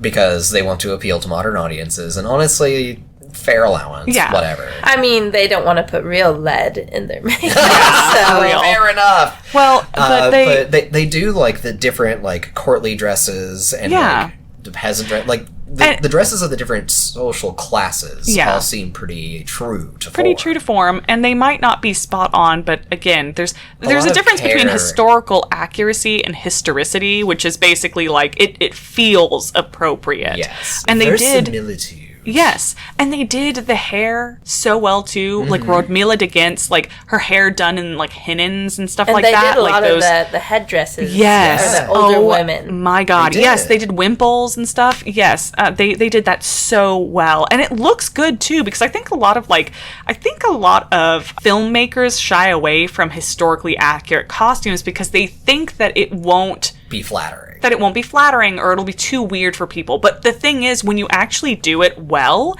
when you put it all together... It sells itself. It sells itself. Because it looks appropriate. Yeah, it looked natural. Like, watching the old women working in the field with their head coverings didn't look hot or uncomfortable. It looked like, oh, that's like a smart thing to do. Like, cover your head. And the hinens didn't look weird in the context of everybody else wearing stuff like that. Importantly, it is a period piece from late Middle Ages to the Renaissance era that is colorful. Yes. And it would have been. Yeah. People love color. They always have. And it always bugs me when they flash back to, like, you know, Elizabethan England or like the Victorian era or any other previous time, and it's all just like, it's like drab and dark and rainy and only stuff. grays and browns. Yeah, only grays blacks. and browns. No, people have never been like that. People have always worn as riotous a combination of colors as was available to them. Yes. And also, interestingly, any sort of discrepancies, a lot of the discrepancies in the costuming could also be explained by the fact that, like, basically the lower classes were constantly wearing the hand-me-downs of the upper classes. So they'd be a couple decades behind. A couple decades, up to a century. Like, somebody who is, like, basically dirt poor, verging on homeless, might be wearing something that's 100 years old because actually clothes were designed to last. It might be patched out the wazoo. Yeah, they'd mend it. But they could be wearing something. And those styles would be...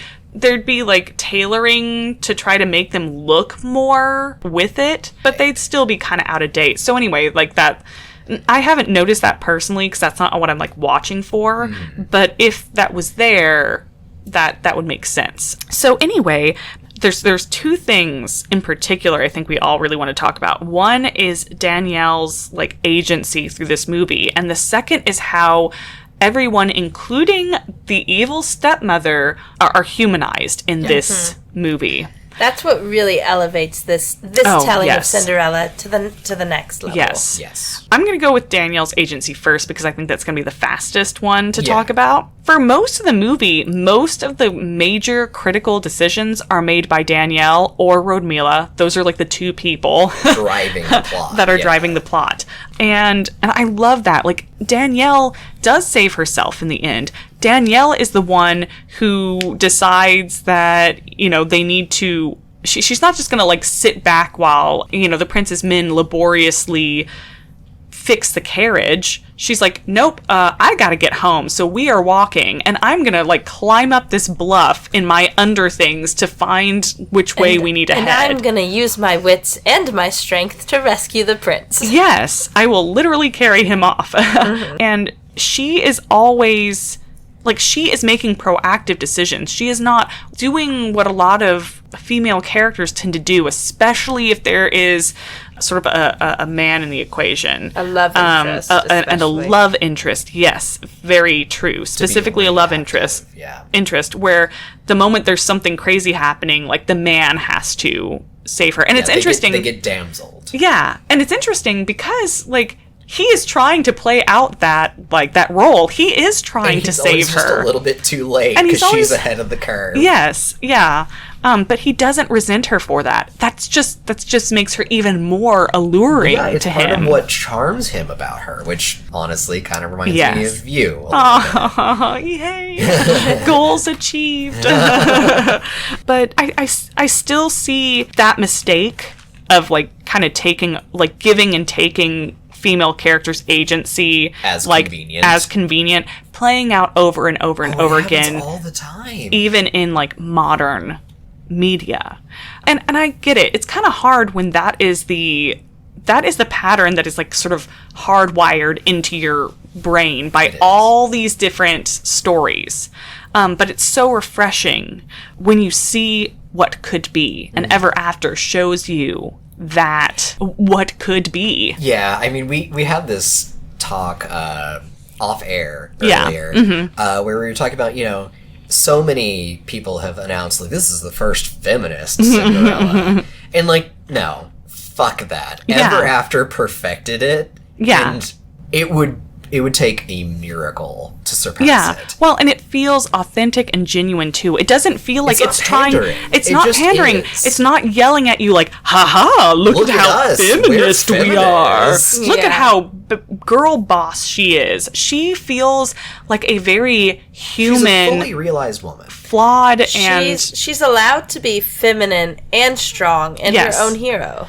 yes, and she does struggle. Like, she still has like plenty of things like working against her. Well, and I think it's worth saying that, like, in addition to her physical strength and emotional resilience, her greatest strength is that she is kind to people and puts Yes. other people ahead of herself. Yeah. So they are able to repay the favors. to Yes, her. people will come to, like, they will go to bat for her. Yeah. Because They respond she to stepped her. up first. But she also, when she is confronted by like Pierre de la Pew, she's not gonna be damseled by that. No, she's not gonna be gonna cowed by battle him with kindness because he is not going to understand it. Yes. Like, he sees her as an object, and she's like, okay, well, if that's the case, I'm literally going to cut you from navel to nose. I will kill you. And I don't know, I find that interesting too. And the prince's whole journey from being just this sort of almost childish, like vapid pretty immature, vapid pretty boy to being able to see. Moving on to the characterization. Yeah. Everyone else in the film. Yeah, this is kind Yeah. of smoothly blending out. Yeah, he sees the possibilities of what could be, and he starts to take ownership of his title and his privilege and himself, of his life, and then he figures out what he did wrong with Danielle, and he fixes it. We love us a man who changes. Yes, oh god, that's gonna be a running theme in a lot of these, because I obviously love stories about Character men. growth is one of the best things. Yes, Yes. who learn and change and, do it for the right reasons. Their faults are exposed to them and they actually Acknowledge do that. the work. And it's also not like instant too, because you can see the prince kind of like, he is making mistakes as he is coming to this like awakening, I guess. Like, because he's And you can see him trying. Yeah. And kind of like stumbling a couple of times. yeah, but that is he real. keeps trying. Yeah. That's part of what sells him as a character. Well, yeah, because nobody like immediately changes their entire worldview in one fell swoop. Yeah, and It's- perfectly. That's not how that works. Yeah, people do not perfectly change like that. Years of ingrained habit take time to undo. Yes, and you will make mistakes on the way, and instead of denying those mistakes, owning them and changing, like that's, I don't know, that's just great shit right there. Yeah. Great writing. It is. And then moving on to Rodmila. Oh, yes. So Rodmila is not just your typical evil stepmother. There are these flashes where you see all the things that made her what she is. And genuine human emotion. Yes. Yeah, There like- is this beautiful scene. Is it the hair combing scene? Yeah. Where she's talking about her mother. Yeah, where, she is getting ready for bed and Danielle is helping, like, set up her bed and combing her hair and things like that. And Rodmila's like, my mother was hard on me too. She made me wash my face 20 times a day. Convinced it was never clean enough. But I was grateful to her because she wanted me to be all I could be. And here I am, a baroness. But you can tell, like, her mother was clearly very... Perhaps mentally ill? She says it with a touch of bitterness. Like, Yeah. you Yeah. can tell She was harmed by that. she wanted her mother's love too. But her mother, and her mother For treated whatever her... reason, couldn't give it. Yeah, and she was probably a lot harder on, like, Rodmila was once a little girl who wanted different things, and instead she had to wash her face 20 times a day because she was never good enough. And she was never good enough.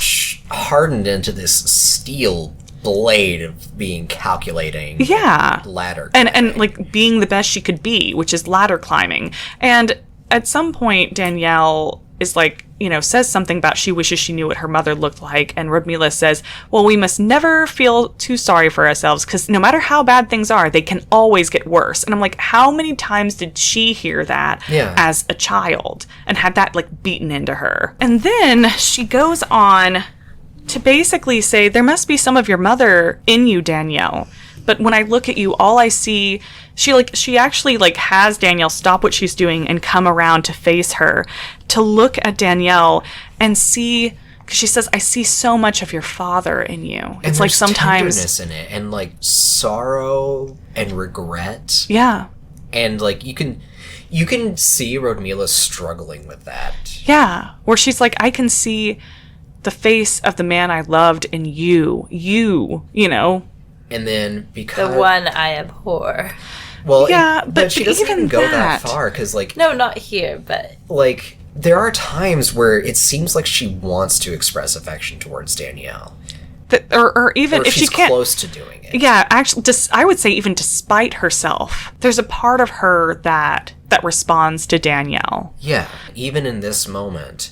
But it is her choices. Yeah, her sort of default disposition takes over, and she's like, yes, I see so much of your father in you, and I always thought you had mannish features. Yeah, it's because your features are so masculine. No wonder you're built for hard labor. She has to, like, ruin it by saying that, but there is a moment where you can see her kind of, I don't know. Well, just Angelica Huston's performance is what really carries it over the threshold. Yes. Because it's the nuance in her facial expressions. Yes. You can tell that there's something more tender trying to come through in this moment, and she's physically holding it back. Yeah.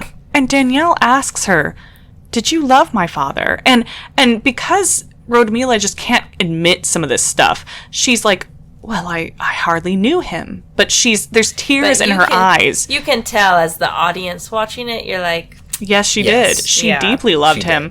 And she was deeply hurt by his passing. And she's like, now go away. I'm tired now.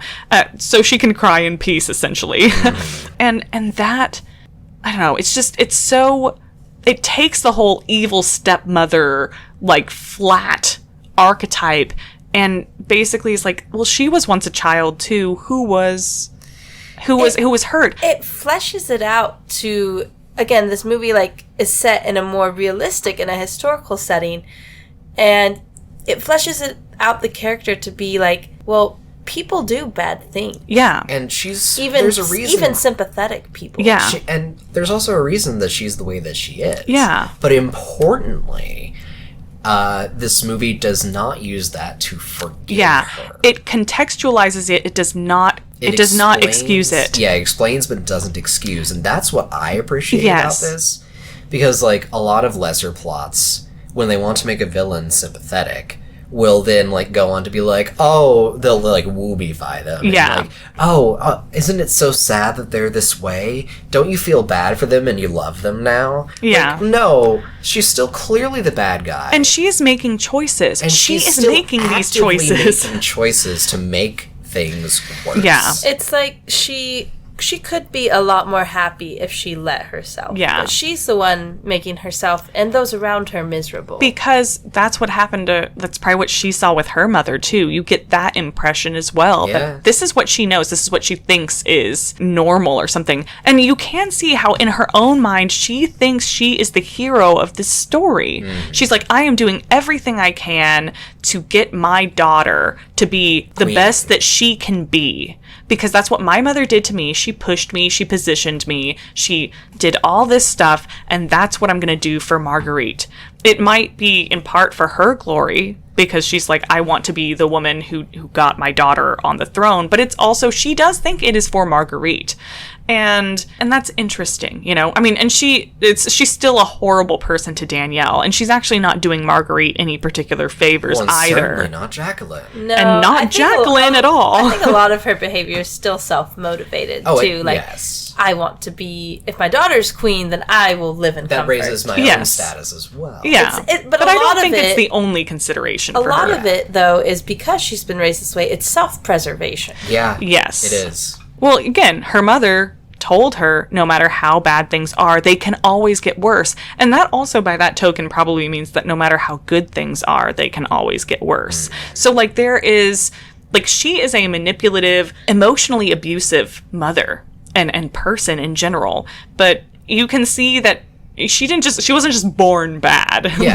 But like, you there's not also, a person on earth that she treats well. yeah, but you also know that, like, you are still making choices, and I don't feel bad for her when she goes and, you know, This movie layers its characters very well. Like, she clearly had chances to do better, and much like in a Greek tragedy, she is brought low by her own flaws that she could not resolve for one reason or the other. Similarly, Marguerite is the same way because, yes, you know, she's although very much her mother's daughter. Out of everybody in this movie, Marguerite is the least sympathetic, and she is probably the least characterized too. Yeah, flattest character. Yeah, she is just... I mean, they couldn't lavish everybody with it. Yes. She is just the petulant... She's the flattest character, but in a way, it's almost like she never had a chance with a mother like Rudmila. Like, again, she was forged to be a blade. Yeah, this is an intergenerational... Like, we could talk about intergenerational trauma. Yeah, I mean, say it with me, kids. Yeah, of Danielle too, Yes. but also... But mostly... But Danielle and Rudmila are the two, like, main female characters in this movie, and they are real and interesting people. Well, this movie passes the Bechdel test several times over because there are so many named female characters that have so many conversations with each other. Yeah, a lot of it has to do... things other than men. About things other than men. Yes. I mean, a lot of them have to do with men. A lot of them have to do with men, but some of them have to do with... The manner. The manner. Her mother. The social politics between each other. Yes. The very complex emotional lives that they're living. Yeah.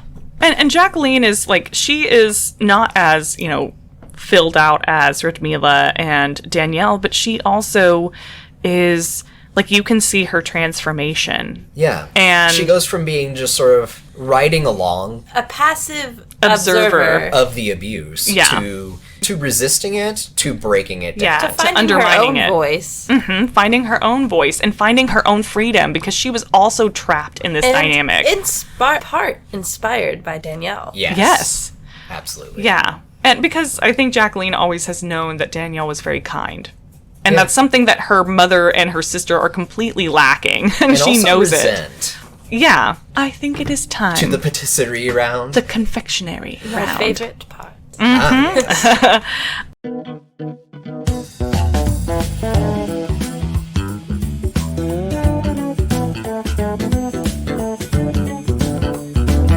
All right, so takeaways.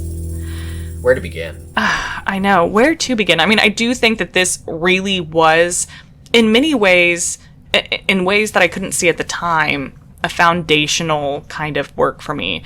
Now, again, I tend to write a bit more broody stuff, so, like... a bit darker. So, like, at some serious. point, I want to write something that's a little bit more centered on joy, but nevertheless, Danielle is a wonderful example of a strong and well-done female character that I still kind of try to reference today when trying to write my characters, because I also struggle to a certain extent to not, like, damsel my characters, because, again, there's just... It's so ingrained. It's so ingrained in how we think about stories and how we think about character interactions that I have to actively think about it to not do it. And also just, I think... I have always been fascinated by the humanization of these characters and how it was done and how, again, it contextualizes them but doesn't excuse them. That is such a fine balance. It is. To find and walk.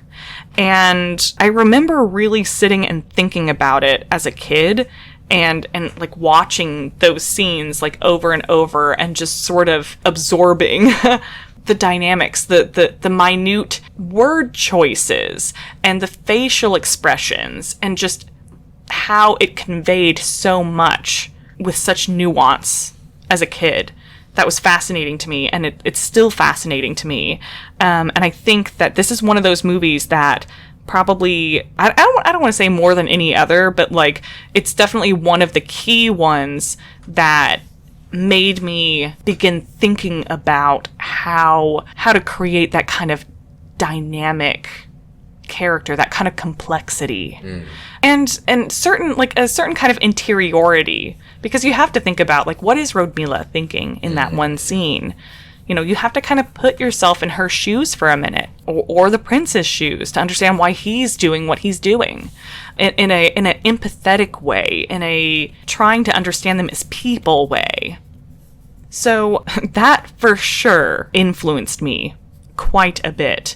And of course, just on the aesthetic level, like, you can't beat Oh yeah. you can't beat Ever After. It's this is like peak Renaissance aesthetic for me. Yes. So every single like cottagecore to the max. yes, and the dresses are so Yes. lush, and and the jewelry. You know, so someday when I actually write a medieval or Renaissance based story, this will definitely be one of those things that I just kind of watch and absorb and get inspiration from. So I think those are like that's the main thing for me. I'm probably like, I could probably say more, but that's like the main takeaway for me and how that's influenced me as a creative person. Well, for me, there's layers here, obviously. But to pick up where Jess left off, this movie is a visual confection. Oh, yeah. It's got layers and layers to chew on. I love historical wardrobe and historical costuming. This is a treat, truly. Yeah. They've got the paneling. The colors, the fabrics, the assembly, the silhouettes, it's everything. They even show the assemblage with the dye box. They do. Yes. They do. And the linen. So And they do a period-appropriate undergarments. Holy shit. Yeah, that's a rare always treat. a stumbling block.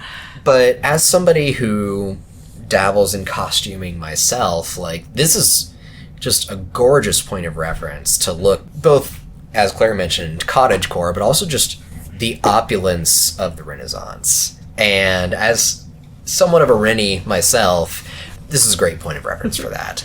Also in the visual range, we have the cinematography, because there are frames that you can pluck out of this film that could be Renaissance paintings in themselves. Yeah. Two that immediately jump to mind are all the dining scenes at the manor. Rodmila is at the head of the table, and there's this like charger hung on the wall behind her that looks like a crown or a halo in the framing, very purposely. Yeah.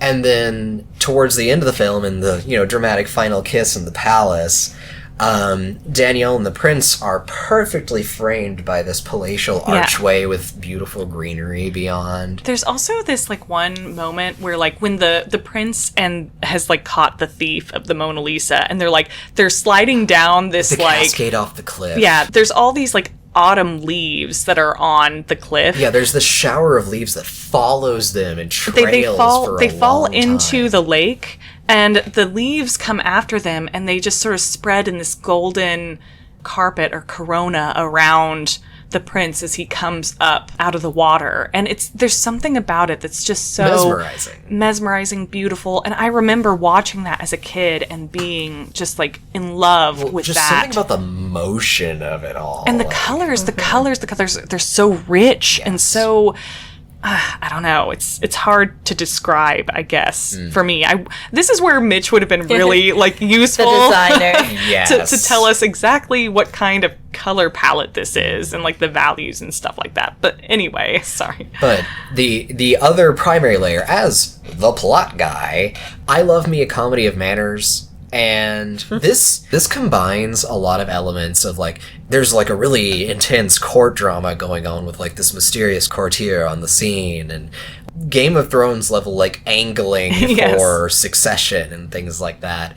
But also interspersed with these like really goofy human moments of just like losing your cool and just doing stupid stuff.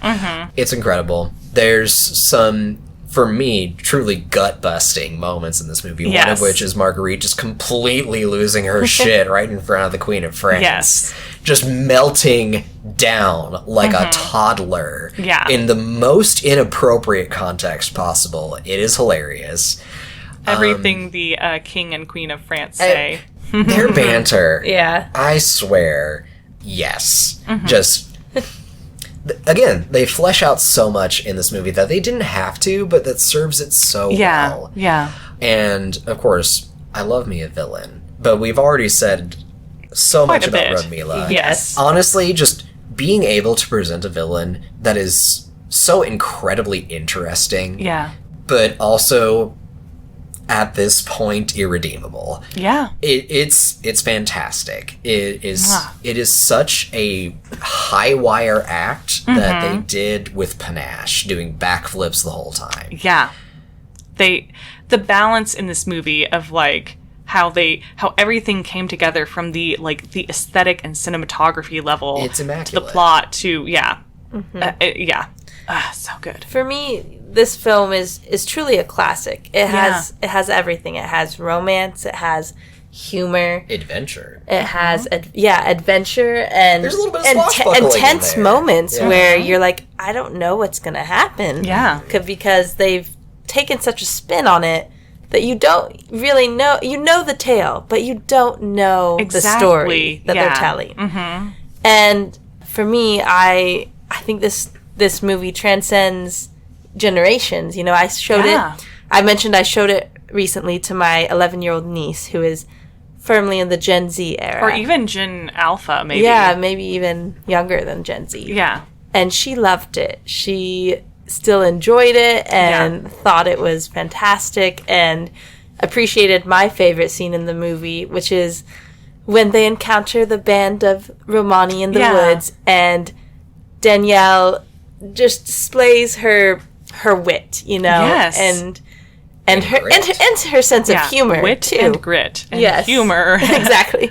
And she takes the prince on her back, hoists him up like it's nothing, and is like, I will take my leave. And instantly charms herself to everyone around her. Wins the hearts of all the people present. And I think that just captures her character entirely. And that's the scene that I remembered the most from when I watched it in my earlier childhood. Yes.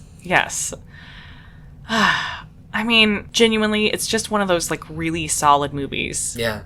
And again, it's like it's one of those 90s movies that just got it so right. They did it well. And so unself-consciously. Yeah. Again, so authentically and organically. I don't know. It doesn't feel like it's trying too hard. Yeah. And yet, clearly so much love and passion went into it. Yeah. And I don't know why this isn't one of the movies that people talk about more when they talk about Drew Barrymore. Because this is definitely my favorite. This is Honestly, probably... It's top 3 for me, for her. Same. Yeah, this is definitely one of the top ones. And seems... The kitty is like tapping me. Gently but pointedly. She's like, give me tapping food, your shoulder. Mother. The Give claws me are about to dinner." come out. The claw. Each time there's a little more. Probably a sign to wrap it up. It is. So yeah, Our I think director is calling cut. yes, the manager. Literally. I'll cut you. But yeah, I mean, the only thing left to be said is, if you haven't watched it, go watch it. If you have watched it, watch it again. Go have yourself a treat. Give yourself some Watch joy. this movie. Yes. Have yourself a treat. Indulge yourself in this delicacy of a film. Yes, exactly. Well put. Yeah. And so we're going to go ahead and gather the dishes, put them in the sink. I don't know if we're going to get to these dishes tonight, Throw but the slop out to the pigs, as Danielle did. throw the slop to the pigs, yes. And it's been a long evening, but thank you for being here with us. We always love having you. If you know anybody else you'd like to invite to the table, go ahead and send them a link. We'd be happy to have them. The more the merrier. And we will be back next week. And until then, we'll save you a seat. Bye.